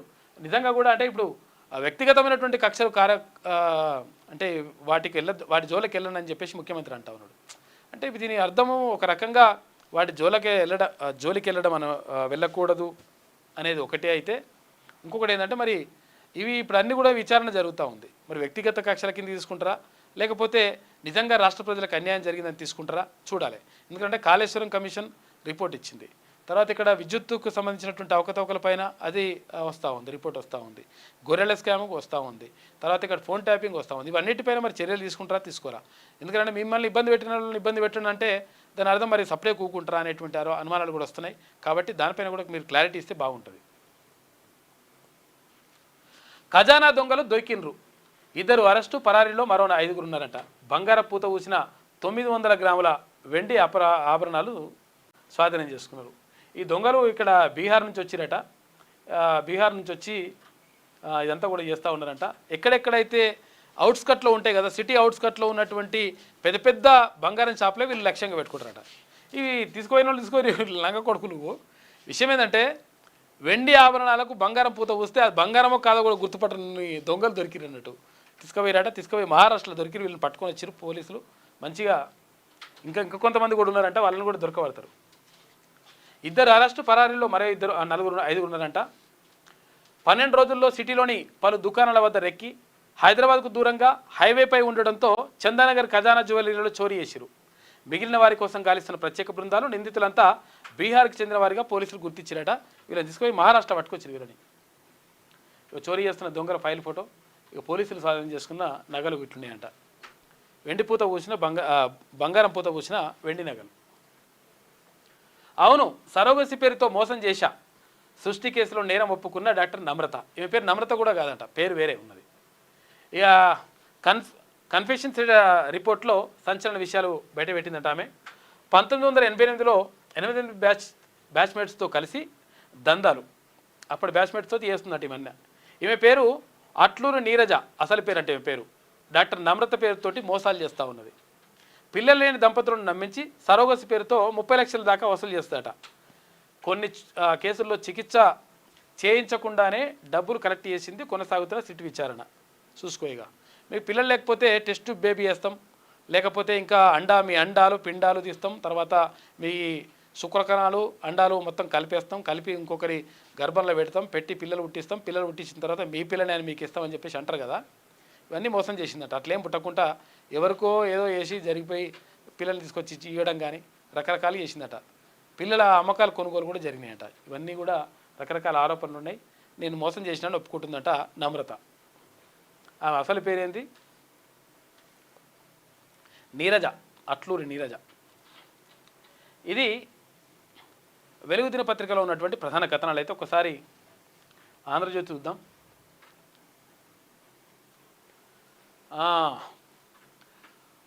పులివెందుల పులి పిల్లి శాపనార్థాలు అని చెప్పేసి ఒక ప్రత్యేక వ్యాసం రాసినారు కొత్త పలుకులో ఆర్కే వేమూరు రాధాకృష్ణ గారు. ఎందుకంటే ఇక్కడ పులివెందులలో వైఎస్ఆర్సీపీ పార్టీ గతంలో ఎప్పుడు ఓడిపోలేదు. పులివెందుల అంటే ఇక వైఎస్ఆర్ కుటుంబానికి పెట్టింది పేరు. ఎందుకంటే సొంత గడ్డ పులివెందులనే. అక్కడ ఇలా ఫామ్ హౌస్ కథా కార్ఖానా అంతా కూడా అక్కడనే ఉంటుంది. అయితే అటువంటి పులివెందులలో వైఎస్ఆర్సీపీ ఓడిపోయి తెలుగుదేశం పార్టీ జయకేతనం ఎగిరేసింది. ఈ నేపథ్యంలో మొత్తం ఒక ప్రత్యేక వ్యాసం రాసిండు ఆర్కే కొత్త పలుకులో. ధర్మో రక్షతి రక్షిత, ఇక్కడ ఏపీకి సంబంధించింది. ధర్మాన్ని నీవు రక్షిస్తే ధర్మం నిన్ను రక్షిస్తుంది. పులివెందుల, ఒంటిమిట్ట జడ్పీటీసీ స్థానాలకు జరిగిన ఎన్నికలపై ఏపీ మాజీ సీఎం జగన్ చేసిన విమర్శలు విన్న తర్వాత ఈ సూక్తి గుర్తుకు రాకుండా ఉండదు. జగన్ ఇటీవల తరచుగా చెబుతున్నట్లుగానే అధికారంలో ఉన్నప్పుడు ఆయన గారు చేసిన అరాచకాలు ఇప్పుడు కర్మ రూపంలో ఎదురొస్తున్నాయి. కర్మఫలాన్ని అనుభవించాల్సిందే. కర్మము ధర్మము ఇవన్నీ కూడా వ్యాఖ్యలు రాస్తూ ఉన్నారు ఆర్కే. 14 మాసాల క్రితం ఏపీలో నెలకొన్న పరిస్థితులను ప్రజలెవరూ మర్చిపోలేకపోతున్నారు. అందుకే అన్యాయం జరిగిందని జగన్ అండ్ ఘోషిస్తున్నా మద్దతు లభించడం లేదు. కుప్పంలో చంద్రబాబును ఓడించడానికి చేయని ప్రయత్నం అంటూ లేదు కదా. వైనాట్ 175 అన్నప్పుడు న్యాయం ధర్మం గుర్తుకు రాలేదా? అసెంబ్లీలో ప్రతిపక్షం ఉండకూడదనుకున్నారు కదా. అధికారంలో ఉన్నప్పుడు ధర్మాన్ని రక్షిస్తే అది ఇప్పుడు నిన్ను రక్షించి ఉండేది. అయితే అప్పుడు వైనాట్ 175 175 స్థానాలు ఉన్నాయి అసెంబ్లీ. అంటే 175 మంది ఎమ్మెల్యేలు ఉంటారు అక్కడ. ఏది ఏపీలో. అంటే 175కు 175 మావే అని చెప్పేసి ఏది వైఎస్ జగన్మోహన్ రెడ్డి వైఎస్ఆర్సీపీ పార్టీ ప్రచారం చేసుకున్నది. వైనాట్ 175 అని చెప్పేసి ప్రచారం చేసుకుని లాస్ట్కి వస్తే ఆగమాగం అయిపోయింది. కనీసం ప్రతిపక్ష హోదా కూడా లేని పరిస్థితిలోకి వెళ్ళిపోయింది అని చెప్పేసి వ్యాసం రాసిండు ఆర్కే కొత్త పలుకులో. గడిచిన 30 ఏళ్లలో టీడీపీ అనేక పర్యాయాలు అధికారంలో ఉంది. అయినా పులివెందుల జడ్పీటీసీని గెలిపించుకోలేకపోయింది. 3 దశాబ్దాల తర్వాత గెలుచుకోగలిగారు. అది జగన్ పార్టీకి డిపాజిట్ దక్కకుండా చేస్తూ. ఎంత దొంగ ఓట్లయితే మాత్రం ఫలితం ఇంత దారుణంగా ఉంటుందా? ఇక జాతీయ స్థాయిలో ఓట్ల తొలగింపు వ్యవహారం ఇప్పుడు చర్చనీయాంశంగా మారింది. బీహార్ అసెంబ్లీకి త్వరలో జరుగుతున్న ఎన్నికలను పురస్కరించుకొని ఎన్నికల కమిషన్ ఎక్కడ 65 లక్షల ఓట్లను తొలగించిందని కాంగ్రెస్ అగ్రనేత రాహుల్ గాంధీ తీవ్రస్థాయిలో ఆరోపించారు. ఇక ఓట్ల తొలగింపును తీవ్రంగా అంశంగా పరిగణించిన సుప్రీంకోర్టు మొత్తం తొలగించిన 65 లక్షల ఓట్ల వివరాలను ఈ నెల 19 లోపు ఎన్నికల కమిషన్ ప్రకటించాలని ఆదేశాలు జారీ చేసింది. ఈసీ తప్పు చేసినట్టు ఈ నెల 19 తర్వాత రుజువైతే రాహుల్ ప్రతిష్ట అమాంతం పెరిగిపోతుంది. ఏదైనా తిరకాసు జరిగి ఉంటే దాని ప్రభావం ఎన్డీఏ ప్రభుత్వంపై కూడా పడుతుంది. మోదీ ప్రభుత్వానికి సంబంధం ఉన్నా లేకపోయినా తప్పు జరిగి ఉంటే ప్రభుత్వమే ఒత్తిడి తెచ్చి ఈసీతో తప్పు చేయించిందని ప్రజలు నిర్ధారణకు వచ్చేటువంటి అవకాశం ఉంటుంది అని చెప్పేసి ఇక్కడ తీర్పు ఏమొస్తుంది, ఏం కథ, తర్వాత వీళ్ళు ఎన్నికల కమిషన్ ఎటువంటి వివరాలు సమర్పిస్తే మరి దాన్ని రాహుల్ గాంధీ ఎట్లా బయట పెడతాడు అనే విషయానిపైన ఆధారపడి ఉంది అని చెప్పేసి అంటా ఉన్నాడు ఆర్కే కొత్త పలికిలో. మొత్తం మీద పులివెందుల పులి పిల్లి శాపనార్థాలని చెప్పేసి ఒక వ్యాసం రాసిండు. సుంకాల సంఖ్యలు తప్పినట్లే ట్రంప్ పుతిన్ భేటీ నేపథ్యంలో భారత్కు ఉపశమనం జరుగుతుందంట. రష్యా ఉక్రెయిన్ యుద్ధం నిలిపివేత దిశగా పరిణామాలు. 25% అదనపు సుంకాలు అమలు నిలిచిపోయే అవకాశం ఉందంట. రెండో విడత సుంకాలు ప్రస్తుతానికి అవసరం లేదు. ఇక పుతిన్తో భేటీ సానుకూలం. ఇక భూభాగాలు అప్పగింతపై చర్చ. శాంతి ఒప్పందానికి జెలెన్స్కీ ముందుకు రావాలి అని చెప్పేసి ట్రంప్ అంటుండు. మా భద్రతకు అమెరికా, యూరప్ హామీ ఇవ్వాలని చెప్పేసి జెలెన్స్కీ అంటుండు. రేపు వాషింగ్టన్లో ట్రంప్ జెలెన్స్కీ చర్చలు జరుగుతాయి. కొన్ని భూభాగాల్ని రష్యాకు అప్పగించడమే పరిష్కారం. తొలి నుంచి పుతిన్ డిమాండ్ అదే. ఆ దిశగానే సంధి ఉండే అవకాశం ఉందంట. ఇక్కడ రష్యాకు కొన్ని ఉక్రెయిన్కి సంబంధించినటువంటి భూభాగాలను అప్పగించాలని చెప్పేసి రష్యా డిమాండ్ చేస్తుంది. అది చేస్తేనే బాగుంటుందంట, లేకపోతే ఇది సఫలం కాదు. కాబట్టి ఉక్రెయిన్ కూడా కొన్ని భూభాగాలను ఇచ్చేటువంటి అవకాశం కనిపిస్తుంది అని చెప్పేసి ఒక వార్త కనిపిస్తూ ఉంది. టీవీలు, పేపర్లు వేల కోట్లున్న ఉద్యమకారులేనట. నిజమైన ఉద్యమకారులు ఎవరు చెప్పుకోరు. నేను ఎవరిని శత్రువుగా చూడడం లేదు. నాకు శత్రువు కావాలన్నా ఓ స్థాయి ఉండాలి. నా కోపాన్ని ప్రదర్శించుకోవడానికి సీఎంని కాలేదు. అలా వినియోగిస్తే నాకంటూ మూర్ఖుడు ఉండడు. వారి దుఃఖానికి నా గెలుపు చాలు. వాళ్ళు చేసుకున్న పాపాలకు వాళ్ళే పోతారు. 109 దేశాల సుందరీమణులతో తెలంగాణ గేయం పాడించా. సీఎంగా ఇది నేను సాధించిన విజయం. ధర్మగంట మాదిరిగా అందుబాటులో ఉంటున్నాం. అందశ్రీ హసిత భాష్పాలు ఆవిష్కరణలో సీఎం రేవంత్ రెడ్డి మాట్లాడాడు. ప్రత్యేక రాష్ట్ర ఉద్యమం దాకా కొంతమందికి ఫామ్ హౌజులు, టీవీలు, పేపర్లు వేల కోట్ల రూపాయల ఆస్తులు వచ్చినాయని చెప్పేసి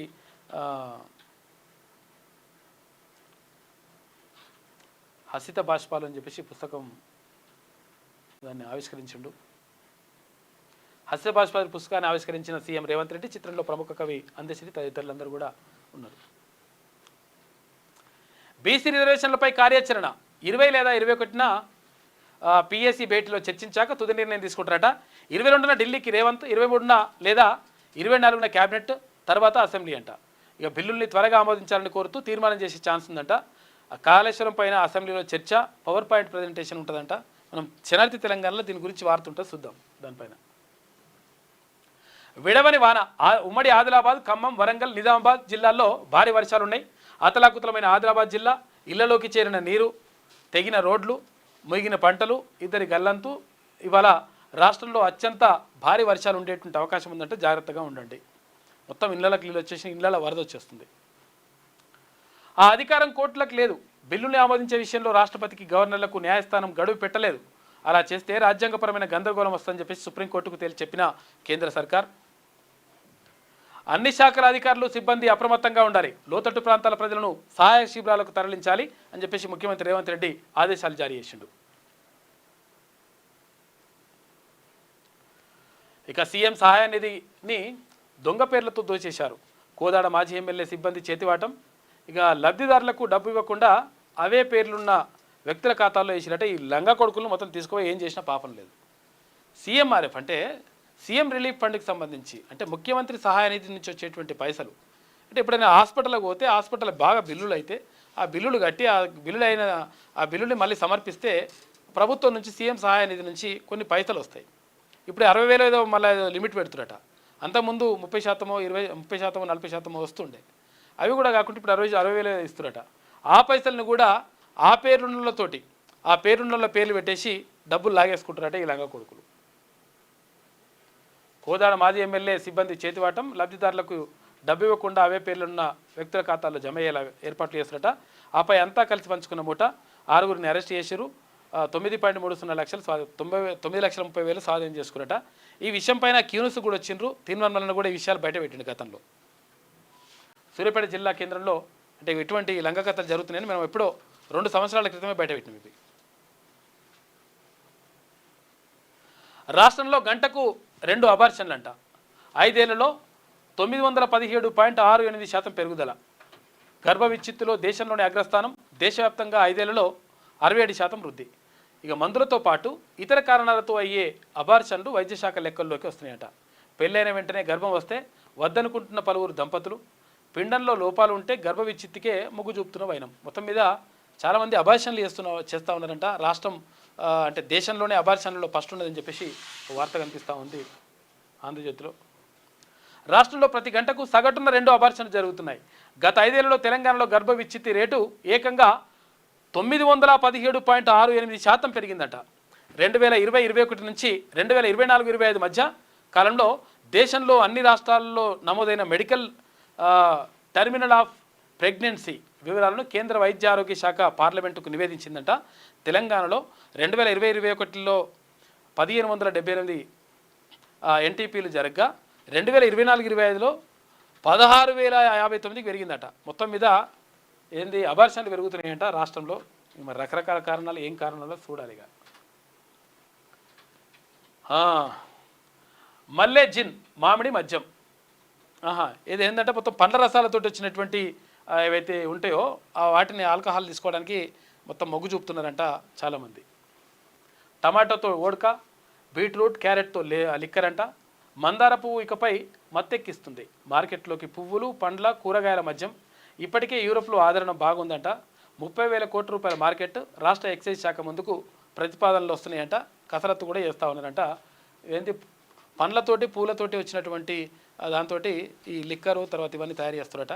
వాటికి మంచి ఇప్ప పువ్వు సారా అంటారు కదా, అటువంటిది అనమాట లెక్క ఇది. ఆక్యుపెన్సీ సర్టిఫికేట్ ఉంటేనే విద్యుత్ కనెక్షన్. విద్యుత్ పంపిణీ సంస్థలకు హైకోర్టు స్పష్టీకరణ. ఇక ఎన్డీఏ ఉపరాష్ట్రపతి అభ్యర్థి ఎంపికపై కసరత్తు ముమ్మరం చేస్తున్నారట. ఇవాళ బీజేపీ పార్లమెంటరీ పార్టీ భేటీ, అభ్యర్థిని నిర్ణయించే అవకాశం. ఇక రేసులో ప్రధానంగా రాజ్నాథ్ సింగ్ పేరు ఉందంట. సెప్టెంబర్ 9న ఉపరాష్ట్రపతి ఎన్నిక ఉంటుందని చెప్పేసి అంటున్నారు. ఓట్ చోరీపై తాడోపేడో. బీహార్లో ఇవాల్టి నుంచి రాహుల్ ఓటు అధికారి యాత్ర. ఇక 20 జిల్లాలో 16 రోజులు జరుగుతుందంట. పెద్ద ఎత్తున పాల్గొనున్న ఇండియా కూటమి పార్టీలు. ఇది ఎస్ఐఆర్పై యుద్ధం, భారత ప్రజాస్వామ్య చరిత్రలో మైలురాయని చెప్పేసి కాంగ్రెస్ పార్టీ అంటుంది. ఢిల్లీలో ఇవాళ ఈసీ విలేకరుల సమావేశం పెడతారంట. ఎస్ఐఆర్ ఓట్ చోరీలపై వివరణ ఇచ్చే అవకాశం ఉంటుందని అంటున్నారు. మరి ఇవ్వాలి, ఇవ్వకపోతే మీ మీద నమ్మకం పోతుంది. ఇప్పటికే నమ్మకం పోయింది చాలా వరకు. ఇది ఆంధ్రజ్యోతిలో ఉన్నటువంటి ప్రధాన కథనాలు. అయితే ఒకసారి మన శనార్థి తెలంగాణ చూద్దాం. మార్వాడి గో బ్యాక్ సంగతి ఏంది? ఆందోళన రాజకీయమా? సోషల్ మీడియాలో విస్తృతమవుతున్న మార్వాడి వ్యతిరేక ప్రచారం. ఇక పక్షం రోజుల క్రితం మోండా మార్కెట్లో దళిత యువకుడిపై మార్వాడీల దారి. ఇక ఆ తర్వాత మార్వాడీలకు వ్యతిరేకంగా పాట రాసిన గోరటి రమేష్ సాంగ్ వైరల్ అయిపోయింది. మార్వాడి వ్యాపారులకు నిరసనగా రేపు ఆమనగల్లు బంద్కు పిలుపునిచ్చిండ్రు. హైదరాబాద్ వస్త్ర తర్వాత వర్తక, టోకు వ్యాపారాల్లో మార్వాడీలదే అగ్రస్థానం. మార్వాడి గుప్పిట్లో రాణిగంజ్, బేగం బజార్. ఇక మార్వాడీలపై స్థానిక వ్యాపారులు గుస్తా అవుతున్నారు. మార్వాడి గోబ్యాక్ నినాదాన్ని ఖండించిన బీజేపీ తర్వాత టీపీసీసీ. ఇక బీఆర్ఎస్ పార్టీ మాత్రం సైలెంట్ ఉంది. అసలు ఏం జరుగుతుందో తెలియక పబ్లిక్ గాబరాగా ఉన్నారని చెప్పేసి ఒక వార్త కనిపిస్తూ ఉంది. మొత్తం మీద మార్వాడీలు మొత్తం వ్యాపారాలన్నీ కూడా మొత్తం కబ్జా పెట్టేసిండ్రు. మ్యాక్సిమం ఊర్లకు కూడా వెళ్ళిపోయింది. అప్పుడు హైదరాబాద్కే పరిమితమైనటువంటి మార్వాడీలు రాణిగంజ్, బేగం బజార్ ఇటువంటి చోట్లనే ఉండే. కానీ ఇప్పుడు ఊర్లలో కూడా మొత్తం మార్వాడీలది షాపులు అయిపోయినాయి. దీంతో చిన్న చిన్న వ్యాపారులు మొత్తం కూడా దెబ్బతింటా ఉన్నారు అని చెప్పేసి ఆరోపణలు ఉన్నాయి. మరి ఏం చేస్తారో చూడాలి. తెలంగాణలో ఇప్పుడు కొత్త ఉద్యమం మొదలైంది. రాష్ట్రంలో ప్రస్తుతం మార్వాడి గోబ్యాక్ ఉద్యమం ఊపందుకుంటోంది. అయితే ఈ ఉద్యమం స్వచ్ఛందంగా మొదలైందేనా లేక దీని వెనుక ఏమైనా రాజకీయాల కారణాలున్నాయా అనే విషయంలో సంశయం నెలకొంది. వాస్తవానికి దేశీయ వ్యాపారాల్లో మార్వాడీలది గణనీయమైన పాత్ర. వస్త్ర, వర్తక, బంగారం వంటి బిజినెస్లతో పాటు అనేక బిజినెస్లు ఇండియాలో వీరి గుత్తాధిపత్యంలోనే ఉన్నాయి. మార్వాడీలు దేశమంతటా విస్తరించి వ్యాపారాలు చేస్తున్నారు. హైదరాబాద్లోని వీరి ప్రభావం గణనీయంగానే కనిపిస్తుంది. భాగ్యనగర్లో రాణిగంజ్, బేగం బజార్ ఎంతటి పెద్ద మార్కెట్లో అందరికీ తెలిసిందే. అయితే ఈ రెండు మార్కెట్లలో దశాబ్దాలుగా మార్వాడీల ఆధీనంలోనే ఉన్నాయి. ఈ మార్కెట్లో బిజినెస్ మొత్తం మార్వాడీలదే. బేగం బజార్లోని జీలకర్ర పొట్లం నుంచి రాణిగంజ్లో వైరుముక్క వరకు దాదాపు 2 తెలుగు రాష్ట్రాలకు ఇక్కడి నుంచే సరంజామా సప్లై అవుతుంటుంది. హైదరాబాద్లో దాదాపు వీరి సంఖ్య 6 నుంచి 8 లక్షల వరకు ఉంటుందని అంచనా వేస్తున్నారు. అయితే దశాబ్దాల కాలం వరకు వీళ్ళు హైదరాబాద్, తెలంగాణ, ఏపీలోని పెద్ద పట్టణాలకే పరిమితమైన వీళ్ళు ఇప్పుడు గ్రామీణ ప్రాంతాల్లోకి విస్తరించారు. తెలంగాణలోని అనేక పల్లెల్లో ఇప్పుడు రాజస్థానీ తర్వాత గుజరాతీ మార్వాడి హోల్సేల్స్ వెలిశాయి. ఈ నేపథ్యంలోనే వీరి రాక సహజంగానే స్థానిక వ్యాపారాల్లో కొంత ఆందోళన పెంచింది. అయినప్పటికీ వీళ్ళ పట్ల ఇన్నాళ్ళు పెద్దగా ఎప్పుడూ వ్యతిరేకత వ్యక్తం కాలేదు. కానీ 15 రోజుల క్రితం సికింద్రాబాద్ మోండా మార్కెట్లో జరిగిన ఓ సంఘటన మార్వాడి వ్యాపారాలపై తీవ్ర ప్రభావం చూపిస్తోంది. పక్షం రోజుల క్రితం ఒక దళిత యువకుడిపై మార్వాడి జ్యువెలరీ షాపు నిర్వాహకుడు దాడి చేశాడు. ఆ దళిత యువకుడిని కొడుతున్నప్పుడు అడ్డుకునేందుకు వెళ్ళిన ఓ ముదిరాజ్ మరో వ్యక్తిపై కూడా మార్వాడి అటాక్ చేశాడు. అయితే ఇదే రాష్ట్ర వ్యాప్తంగా పెద్ద చర్చకు దారితీసింది. ఆ మార్వాడి దాడికి సంబంధించిన దృశ్యాలు సోషల్ మీడియాలో పెద్ద ఎత్తున వైరల్ అయ్యాయి. ఈ నేపథ్యంలోనే గోరెట్టి రమేష్ అనే వ్యక్తి మార్వాడి దోపిడీకి పాల్పడుతున్నారంటూ ఒక సామాజిక వర్గానికి వ్యతిరేకంగా రాసిన పాట కూడా పెద్దగా సోషల్ మీడియాలో వైరల్ అయిపోయింది. దీంతో మార్వాడి గోబ్యాక్ అనేటువంటి పరిస్థితికి వచ్చింది. ఆమనగల్లో బంధుకు కూడా పిలుపునిచ్చిరట. అయితే ఈ సిటీలోనే పరిమితమైనటువంటి వీళ్ళు ఇప్పుడు మొత్తం ఊర్లలో కూడా వచ్చేసి ఊర్లలో కూడా మొత్తం కూడా కబ్జా పెడుతున్నారు. మొత్తం కూడా ఏది వ్యాపారాలు అనేటువంటి ఆరోపణలు ఉన్నాయి. ఈ నేపథ్యంలో ఏం చేస్తారు ఏం కథ అనేది చూడాలి. నిజంగా కూడా దారుణమైనటువంటి పరిస్థితిలోకి వెళ్ళిపోతుంది. మరి తెలంగాణ వాళ్ళు మరి వ్యాపారాలు చేయకనా, లేకపోతే కొన్ని పనులలో కూడా బీహార్ వాళ్ళు, తర్వాత ఇక్కడ ఉత్తరప్రదేశ్ నుంచి వచ్చిన వాళ్ళు, ఒడిశా వాళ్ళు, ఇట్లా రకరకాలుగా వచ్చేస్తూ ఉన్నారు. ఇప్పుడు ఇక్కడ మనము ఏది ఇక్కడ పటాన్ చెరువు కానీ, లేకపోతే ఇక్కడ చెర్లపల్లి కానీ, ఇక్కడ ఇండస్ట్రియల్ కారిడార్స్ ఉంటాయి కదా, అక్కడ మొత్తం కూడా బీహార్ వాళ్ళు, ఉత్తరప్రదేశ్ నుంచి వచ్చిన వాళ్ళు, ఒడిశా నుంచి వచ్చిన వాళ్ళు మొత్తం టోటల్గా ఆ కంపెనీల్లో వాళ్ళే పనిచేస్తున్నారు. కొంచెం అగ్వసగ్గకు వాళ్ళు పనిచేస్తారు. దీంతో వాళ్ళే వచ్చి ఉంటున్నారు. దీంతో అక్కడ వాళ్ళు స్థిరపడేటువంటి పరిస్థితులు కూడా ఉన్నాయి. దీనివల్ల స్థానికులకు నష్టం జరిగేటువంటి అవకాశం కూడా ఉంది అనేటువంటి ఆరోపణలు అంటే ఆందోళనలు మాత్రం కనిపిస్తూ ఉన్నాయి. మరి ఏందో చూడాలి దాని సంగతి అంటే పరిస్థితి కూడా. ఎందుకంటే సరే అంటే వాళ్ళు బతుకొద్దని కాదు, కాకపోతే ఏంటంటే మరి బతుకుతే ఇక్కడ ఉన్న వాళ్ళ బతుకు తెరువు ఎట్లా అనేటువంటిది కూడా ఒక చర్చ జరుగుతూ ఉంది. కోర్టుకు అధికారాలు లేవు. రాష్ట్రపతి గవర్నర్కు గడువు విధించలేదు. గడువు విధిస్తే వారి స్థానాన్ని తగ్గించినట్లే. ఆ పదవులు ప్రజాస్వామ్య ఆదర్శాలను సూచిస్తాయి. లోపాలను రాజ్యాంగపరంగా సరిదిద్దాలి. సుప్రీంకోర్టుకు లిఖితపూర్వకంగా లేఖ పంపింది కేంద్రం. భారత్కు శుభాంశు శుక్లా ప్రధాని మోడీతో భేటీ అయ్యే అవకాశం అంట. స్నేహితులు సహోద్యోగులతో అనుభవాలను పంచుకోవాలనుకుంటున్న శుభాంశు అందుకోసం ఆసక్తిగా ఎదురు చూస్తున్న ఇన్స్టా పోస్ట్ అంట. ఆపరేషన్ కగారు ఎందుకు ఎత్తేయాలి? నక్సల్స్తో చర్చలు జరిపి మీరేం సాధించారు? నక్సల్స్ తూటాలకు 50,000 మంది బలయ్యారు. 50 ఏళ్లలో భారీ విధ్వంసం జరిగింది. కేంద్ర హోంశాఖ సహాయ మంత్రి బండి సంజయ్ మాట్లాడిండు. ఇక రైతన్నల పాలిట భస్మాసుర హస్తం. అన్నదాతలు పడరాని పాటలు పడుతున్నారు. యూరియా బస్తాల కోసం పడిగాపులు కాస్తున్నారు. రేవంత్ సర్కార్ మాత్రం మొదటి నిద్రలోనే ఉంది. బీఆర్ఎస్ ఎమ్మెల్యే హరీష్ రావు విమర్శలు చేసిండు. వారెవ్వా ఎంత గొప్ప మార్పు. యూరియా కొరతపై కేటీఆర్ సెటైర్లు వేస్తున్నాడు. అయితే వీళ్ళ నాయన వీళ్ళ మామ ఎవరు? కేసీఆర్. కేసీఆర్ పుట్టిందే అందుకు కావచ్చు. 28 లక్షల టన్నులో 27 లక్షల టన్నులో 28 లక్షల టన్నులో మొత్తం ఫ్రీ ఇచ్చేస్తా యూరియా, మొత్తం ఫ్రీ ఇచ్చేస్తా ఎరువులు అని చెప్పిండు. పావు కిలో కాదు, అర్ధపావు కూడా ఇలే.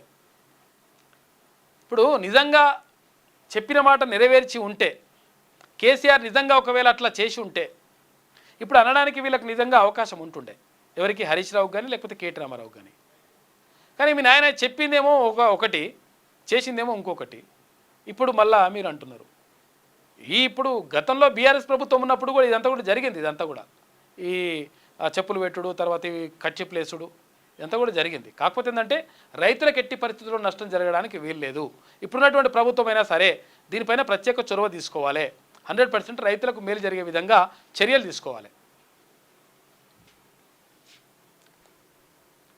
చూడరు ఇగో ఇందాక అనుకున్నాగా మనము ఏది అది కోర్టుకు అధికారాలు లేవని చెప్పేసి లేఖ రాసింది కదా. ఇప్పుడు ఏమవుతుందంటే కథ ఇగో బీసీల కాడికి వచ్చింది లెక్క. బీసీలకు మరో నయవంచన. గవర్నర్ రాష్ట్రపతి వద్ద పెండింగ్లో ఉన్న ఆర్డినెన్స్ బీసీ బిల్లులు. స్థానిక సంస్థలో 42% పార్టీ పరంగా రిజర్వేషన్లకు సిద్ధమవుతున్న పాలకుల పార్టీలు.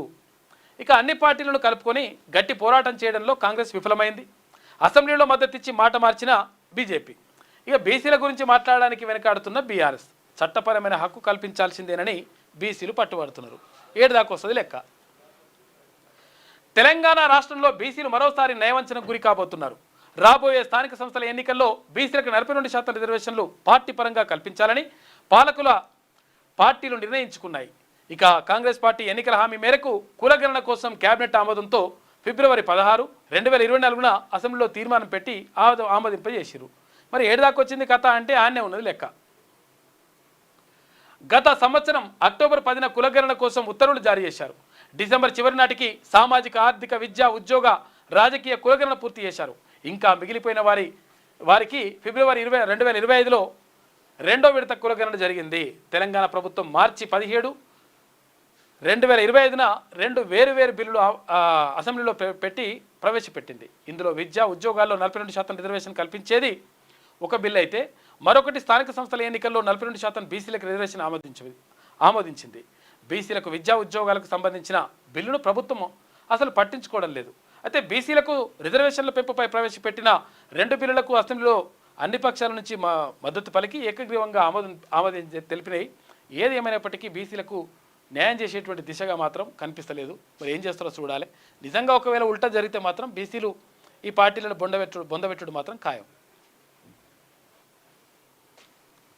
చర్చలు సఫలం. అలాస్కాలో ముగిసిన ట్రంప్ పుతిన్ భేటీ 2 గంటల 53 నిమిషాల పాటు సాగిన సమావేశం. ట్రంప్ పుతిన్ సంయుక్త ప్రకటన. ట్రంప్ను చాలా కాలం తర్వాత కలిశాను. చర్చలు సానుకూలంగా జరిగాయి. ట్రంప్తో నాకు మంచి సంబంధాలు ఉన్నాయి. ఉక్రెయిన్ ప్రధాన అంశంగా చర్చించాం. కొన్ని అంశాలకు పరిష్కారం దొరికాయి. పెండింగ్ అంశాలపై మరోసారి చర్చిస్తానని చెప్పేసి పుతిన్ చెప్పిండు. జెలెన్స్కీకి చర్చలు వివరాలు తెలుపనున్న ట్రంప్ అంట. మాస్కోలో మరోసారి భేటీ ఉందంట. మరి ఉంటే ఈ ఉక్రెయిన్ అధ్యక్షుడు కూడా వచ్చి మాట్లాడతాడు. ఇక భారత్లో చైనా విదేశాంగ శాఖ మంత్రి పర్యటన. విదేశాంగ మంత్రి జయశంకర్ అజిత్ దోవల్తో సమావేశంగానున్న వాంగ్యూ అంట. సరిహద్దు అంశాలపై చర్చించనున్న చైనా భారత్. అజిత్ దోవల్ ఆహ్వానం మేరకు చైనా విదేశాంగ మంత్రి భారత్కు వస్తున్నాడంట. మరి ఎంతవరకు సఫలమైతే ఏం కథనే చూడాలి. అది అసంఘటిత కార్మికుల కష్టాలు చెప్పుకోలేనివి. వారెంత పని చేసినా గుర్తింపు ఉండదు. వారి సమస్యను మేము అర్థం చేసుకోగలం. టీపీసీ చీఫ్ మహేష్ కుమార్ గౌడ్ అంటుండు. నిజంగా అసంఘటిత కార్మికులకు న్యాయం జరగాల్సిన అవసరం ఉన్నది. నిజమైన ఉద్యమకారులు ఎవరు? ఉద్యమకారుడని చెప్పుకోరు. అంత్యశ్రీ ఎప్పుడు ఉద్యమకారుడని చెప్పుకోలేదు. అట్లా చెప్పుకున్న వాళ్లకు టీవీలు, పేపర్లు, 1000 కోట్ల ఆస్తులు వచ్చాయి. ఆ పదాన్ని మేము ఆపాదించుకోవడం సరికాదు. నేను ఎవరిని శత్రువుగా చూడను. నచ్చని వారిపైన అధికారాన్ని ఉపయోగించే మూర్ఖుని కాదు. అద్దాల మేడలు, రంగుల గోడలు అభివృద్ధి కాదు. తెలంగాణను $3 ట్రిలియన్ ఆర్థిక వ్యవస్థగా మార్చడమే లక్ష్యం. హాసిత భాష్పాల పుస్తకావిష్కరణలో సీఎం రేవంత్ రెడ్డి మాట్లాడాడు. పిల్లల్ని కనే రోబో అగో పిల్లల్ని కూడా అంటున్నాయటని. నిన్న మొన్ననేమో ఏది రన్నింగ్ పోటీలు, తర్వాత హై జంపు, లాంగ్ జంపు, తర్వాత ఇవన్నీ పోటీలు పెట్టారు, ఆటల పోటీలు. ఇప్పుడు పిల్లల్ని కంటాయంట అవి. అవి పిల్లల్ని కంటే ఇక మనుషులు ఇట్లా మరి లెక్క. 9 నెలల్లో డెలివరీ అట. సేమ్ మనిషి లెక్కనే. ప్రెగ్నెన్సీ రోబోను తయారు చేయనున్నట్టు చైనా 12.96 లక్షలకు ఖర్చు అవుతుందని చెప్పేసి అంచనా వేస్తారట. 2026 నాటికి రోబో నమూనా తయారు చేస్తారట. పిల్లలు పుడతాయట. రోబోకు ఇంకో పిల్లలు పుడతాయట. త్వరలోనే 9 నెలల్లో పిల్లలను కనే రోబో రాబోతుంది. కృత్రిమ గర్భంతో పిల్లలను కనే రోబోను చైనా తయారు చేస్తుందంట. సింగపూర్ ఇక Nanyang varsity scientist doctor Zhang Qifeng నాయకత్వంలో ప్రెగ్నెన్సీ రోబోను పరిశోధకులు అభివృద్ధి చేస్తున్నారు. ఇందులో ఆర్టిఫిషియల్ ఇమ్నియోటిక్ ఫ్లూయిడ్ను ప్రవేశపెట్టి ట్యూబ్ ద్వారా న్యూట్రిమెంట్స్ అందిస్తారంట. మొత్తం మీద 9 నెలల్లో శిశువు తయారవుతుంది. 2026 నాటికి ఈ రోబో నమూనా తయారు కానుంది. ఇందుకోసం 12.96 లక్షల రూపాయలు ఖర్చు అవుతుందంటే వాళ్ళు అంచనా వేస్తారట. మరి ఏందో కథగా. సరోగసి అద్దె గర్భం ఉన్నది కదా, ఈ సరోగసి అవసరం లేకుండా ఈ రోబోనే కంటదంట మరి పిల్లల్ని. ఇక మరో 3 రోజులు వర్షాలు ఉన్నాయంటే 7 జిల్లాలకు రెడ్ అలర్ట్. ఇవాళ ఉత్తర, తూర్పు జిల్లాల్లో భారీ వర్షాలు ఉంటాయి. ప్రజలు అప్రమత్తంగా ఉండాలని చెప్పేసి హైదరాబాద్ వాతావరణ కేంద్రం చెప్తా ఉంది.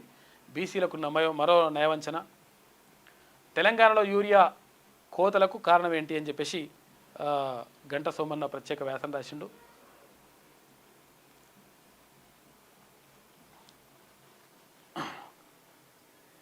యూరియా పైనే ఇక్కడ పెద్దపల్లి రాజన్న నేటి మాట రాసిండు. ఇది శనార్థిలో ఉన్నటువంటి ప్రధాన కథనాలు. అయితే ఒకసారి సాక్షి చూద్దాం. గూగుల్ని అడిగేస్తూ చెప్పింది చేసేస్తూ.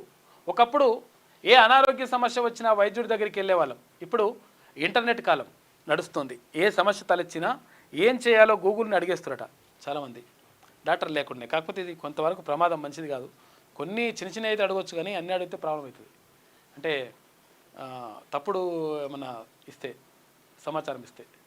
గేమ్ చేంజర్ జిఎస్టీ సంస్కరణలు. జీఎస్టీ మార్పులకు కొత్త తరం గేమ్ చేంజర్ సంస్కరణలుగా ప్రభుత్వాలు అభివర్ణించాయి. ఇవి 2047 నాటికి ఒకే స్లాబ్ దిశగా బాటలు వేస్తాయని చెప్తున్నారట. రంగు బల ఆరోగ్యం డీలా.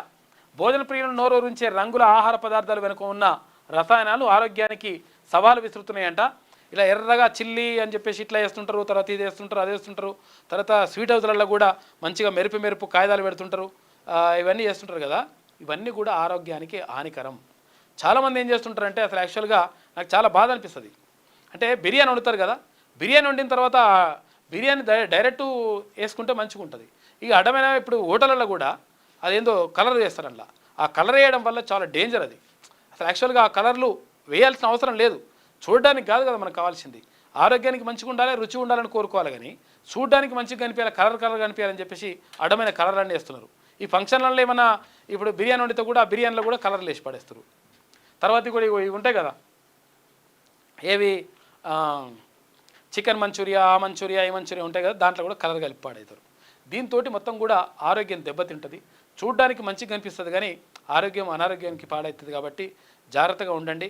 ఈ అడ్డమైన కలర్లు వాడకూరి అన్న కలుపుడు చాలా డేంజర్ అది. రక్తపోటు పెంచేస్తున్న సూర్యుడు. రాత్రి పగలు తేడా లేకుండా ఎప్పుడైనా సరే రక్తపోటును సూర్యుడు ప్రభావితం చేస్తాడనే కొత్త విషయం వెలుగులోకి వచ్చిందట. మంచిగా ఉంది. బ్లడ్ ప్రెషర్ని, బీపీని. అలాగైతే గందరగోళమే. రాష్ట్రాల బిల్లులపై రాష్ట్రపతి గవర్నర్లకు కోర్టులు టైంలైన్ విధిస్తే రాజ్యాంగపరమైన గందరగోళం తలెత్తుతుందని చెప్పేసి కేంద్రం లేఖ రాసిందట. ఇవాళ స్వదేశానికి శుభాంశు శుక్లా వస్తున్నాడు. ఇక ఒక్కటి దాటినా కోతేనట. గృహజ్యోతి ఉచిత విద్యుత్ పథకం కుదింపు యోచనలో ప్రభుత్వం ఉందంట.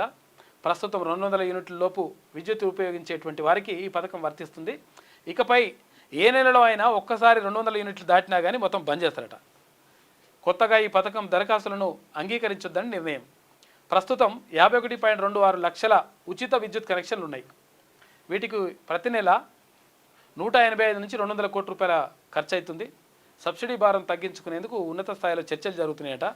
మరి తెల్ల కార్డులు 93 లక్షలు ఉన్నాయి. 200 యూనిట్లు ఒక్క నెల దాటినా కానీ వాళ్ళకు అది ఖతం అవుతుందట. అటువంటి దశకొస్తారని చెప్పి అంటున్నారు. మరి పూర్తి స్థాయిలో చూడాలి. ఎందుకంటే క్వశ్చన్ మార్క్తో అది ఆశ్చర్యార్థకంతో పెట్టారు కాబట్టి ఒక క్లారిటీ లేనట్టు. అది ఉత్కంఠతో మొదలై ఉసూరు మనిపించి నిష్ఫలంగా ముగిసిన ట్రంప్ పుతిన్ చర్చలు అని చెప్పేసి నిష్ఫలంగా కొంతవరకు నయమే అనుకుంటారు. ఇక రేపే ట్రంప్ జెలెన్స్కీ భేటీ అవుతారు. జెలెన్స్కీ ట్రంప్ భేటీ అయితే మరి కొంతవరకు తేలుతుంది. ఇక స్లీప్ అంట. కొందరు ఎక్కడుంటే అక్కడ నిద్రలోకి జారిపోతుంటారు. అయితే నిద్రకు ఉపక్రమించినప్పుడు నిద్ర పట్టడానికి తెలియకుండానే నిద్రలోకి జారిపోవడానికి చాలా తేడాలు ఉంటుందని చెప్పేసి వైద్యులు అంటున్నారు. ఖజానా దోచింది బీహార్ గ్యాంగేనట. ఓసీ లేకుండా విద్యుత్ కనెక్షన్లు కుదరదని చెప్పేసి ఆక్యుపెన్స్ సర్టిఫికేట్ తీసుకోవాలంటున్నారు. హైకోర్టు చెప్తుంది. మేము ఎక్కడికి పోవాలి? ఆ ఊళ్ళో 3 తరాల జీవనం గడిచిపోయింది. ప్రస్తుతం 4వ తరం జీవనం సాగిస్తుంది. 200 ఏళ్లకు పైగా అక్కడే స్థిర నివాసం ఏర్పరచుకున్న ఆ పల్లెవాసులకు ఇప్పుడు దేవాదాయ శాఖ రూపంలో ఆపద ముంచుకొచ్చిందంట. మరి ఎక్కడికి పోవాలని అడుగుతున్నట్ట వాళ్ళు. ఏ ఊరో ఏం కథను లోపల ఉన్నట్టుంది. పార్లమెంటు తరహాలో అసెంబ్లీ ప్రారంభం. చారిత్రక భవనానికి రాజసము పుట్టిపడేలా ఏర్పాట్లు. ప్రధాన భవనం చుట్టూ ఉన్న ఇతర నిర్మాణాలు తొలగింపు. ఉద్యానవన విభాగ స్థలాలు సేకరించి వాటిలో నిర్మాణాలంట. Jubilee hall, Indira Priyadarshini auditorium, బాలభవన్లు రీమోడలింగ్ చేస్తారట. 3 రకాల ప్రణాళికలకు రూపు. సీఎం ఆమోదించే తుది పనులు నడుస్తున్నాయంట. అక్కడ కొత్త పార్లమెంటు కట్టారు కదా భవనం, అట్లా అసెంబ్లీ కూడా కట్టాలని చూస్తున్నట్ట. మరి ఏం చేస్తారో చూడాలి. వాగులు వంకలు ఏకం. రాష్ట్ర వ్యాప్తంగా భారీ వర్షాలు కురిసినాయి. అప్రమత్తంగా ఉండండి అని చెప్పేసి ఇక్కడ ముఖ్యమంత్రి రేవంత్ రెడ్డి అంటుండు. పోటెత్తిన గోదావరి అని చెప్పేసి ఎగువ ప్రాంతాల్లో భారీ వర్షాలతోటి గోదావరి ప్రాంతం పోటెత్తుతూ ఉంది. కడెం, నిజాం సాగర్, శ్రీరామ్ సాగర్లో పెరిగిన ప్రవాహాలంట. పోలవరం కొట్టుకుపోయినా ఎన్డీఏసీఏకు కనిపించదా? బీఆర్ఎస్ వర్కింగ్ ప్రెసిడెంట్ కేటీఆర్ అంటుండు. పోలవరం కాపర్ డ్యాంకు రహస్య మరమ్మతులు ఎందుకు? 20 నెలలుగా వస్తున్నా మేడిగడ్డకు మరమ్మతులు ఎందుకు లేవు అని చెప్పేసి అడుగుతున్నాడు. అబార్షన్ ఒకటే ఆప్షన్ అంట. 5 ఏళ్లలో రాష్ట్రంలో 917% పెరిగిన అబార్షన్లంట. 2020-21లో 1578 ఉంటే 2024-25లో 16,059 అయినాయంట. రాష్ట్రంలో పెరుగుతున్న అబార్షన్ల తీరుపై ఆందోళన, గర్భస్రావాలకు భిన్న కారణాలు ఉన్నాయంట. ఇక డిజిటల్ పునర్జన్మ, మరణించినా మాట్లాడొచ్చంట. అగో ఇది బాగుంది కథ. భౌతిక మరణాన్ని జయించేలా ఏఐ టూల్స్ అంట. సాంకేతిక వనరులతో జీవం పోసి కొన్ని రూపాల్లో కృత్రిమ మేధతో కృషి. క్రమంగా పెరుగుతున్న గ్రిఫ్టెక్ వినియోగం ఇది వరమా శాపమా? మనకిష్టమైన వారు భౌతికంగా మరణించినా మనం వారితో మాట్లాడవచ్చు. అది ఎలా సాధ్యం? భవిష్యత్తులో చోటు చేసుకోబోయే మార్పుల గురించి ముందు చూపుతో ఊహించే కొంతమంది శాస్త్రవేత్తలు చెప్తున్న దానిని బట్టి చూస్తే మనం సాంకేతిక అమరత్వాన్ని సాధించవచ్చనే అభిప్రాయం వ్యక్తమవుతోంది. ప్రస్తుతం ఆ పరిస్థితులకు మనం కొంత దూరంలో ఉన్నప్పటికీ ఆ దిశలో కొన్ని ప్రయత్నాలు మొదలవుతున్నాయంట. ఏఐ తోటి ఇది కూడా జరుగుతుందట. మళ్ళీ చూసుకొని చచ్చిపోయిన వాళ్ళు కూడా మళ్ళీ మాట్లాడతారన్నట్టు ఉంటుందంట లెక్క. ఇది సాక్షిలో ఉన్నటువంటి ప్రధాన కథనాలు. అయితే ఒకసారి ఈమెమంటుందో చూద్దాం. ఊరించి ఉసూరు మనిపించి ముగిసిన ట్రంప్ పుతిన్ శిఖరాగ్ర భేటీ అని చెప్పేసి ఒక వార్త. ఇది ఓట్లేసే క్యూ కాదు, నాట్లకు యూరియా కోసం అని చెప్పేసి బాగా నిజంగా కూడా బాగా ఇబ్బంది పడుతురట. ఈ కొంచెం దీనిపైన దృష్టి పెట్టాలి ప్రభుత్వం కూడా. వారెవ్వా ఏం మార్పు అని చెప్పేసి ఎరువుల కోసం అరుగు మీద పడుకునే దుస్థితి అంట. ఎంత గొప్ప మార్పు తెచ్చింది కాంగ్రెస్ సర్కార్. బీఆర్ఎస్ వర్కింగ్ ప్రెసిడెంట్ కేటీఆర్ ఎద్దేవా చేసినట్టుగా కొట్టేసింది. ఎక్కడిది? మహబూబాబాద్ జిల్లా గూడూరుల ఎరువు కరువు, రైతన్నకు దిక్కెవరు, ఆగ్రో కేంద్రాల వద్ద ఎగబడ్డ అందని ఎరువులు అని చెప్పేసి యూరియా సరఫరాలో సర్కార్ ఫెయిల్ అయిందని చెప్పేసి అప్పుడు అంటున్నారు ఓరు మాజీ మంత్రి నిరంజన్ రెడ్డి. రాష్ట్ర వ్యాప్తంగా అన్నదాతకు తప్పని తనలాట అని చెప్పేసి నిజంగా కూడా చాలా ఇబ్బంది పడుతూ ఉన్నారు. ప్రభుత్వం దీనిపైన దృష్టి పెట్టాలి. ఎందుకంటే దీన్ని కాకపోతే వీళ్ళు ఎక్కువ చేసి చూపిస్తారు, అది వేరే విషయం. తర్వాత ఇంకోటి విషయం ఏంటంటే వీళ్ళున్నప్పుడు కూడా ఇటువంటి లైన్లు ఉన్నాయి, ఇదంతా కథ అంత ఉన్నది. కాకపోతే ఏంటంటే రైతులకు అన్యాయం జరగద్దు, అందుకని చూడాల్సిన బాధ్యత ప్రభుత్వం పైన ఉన్నది.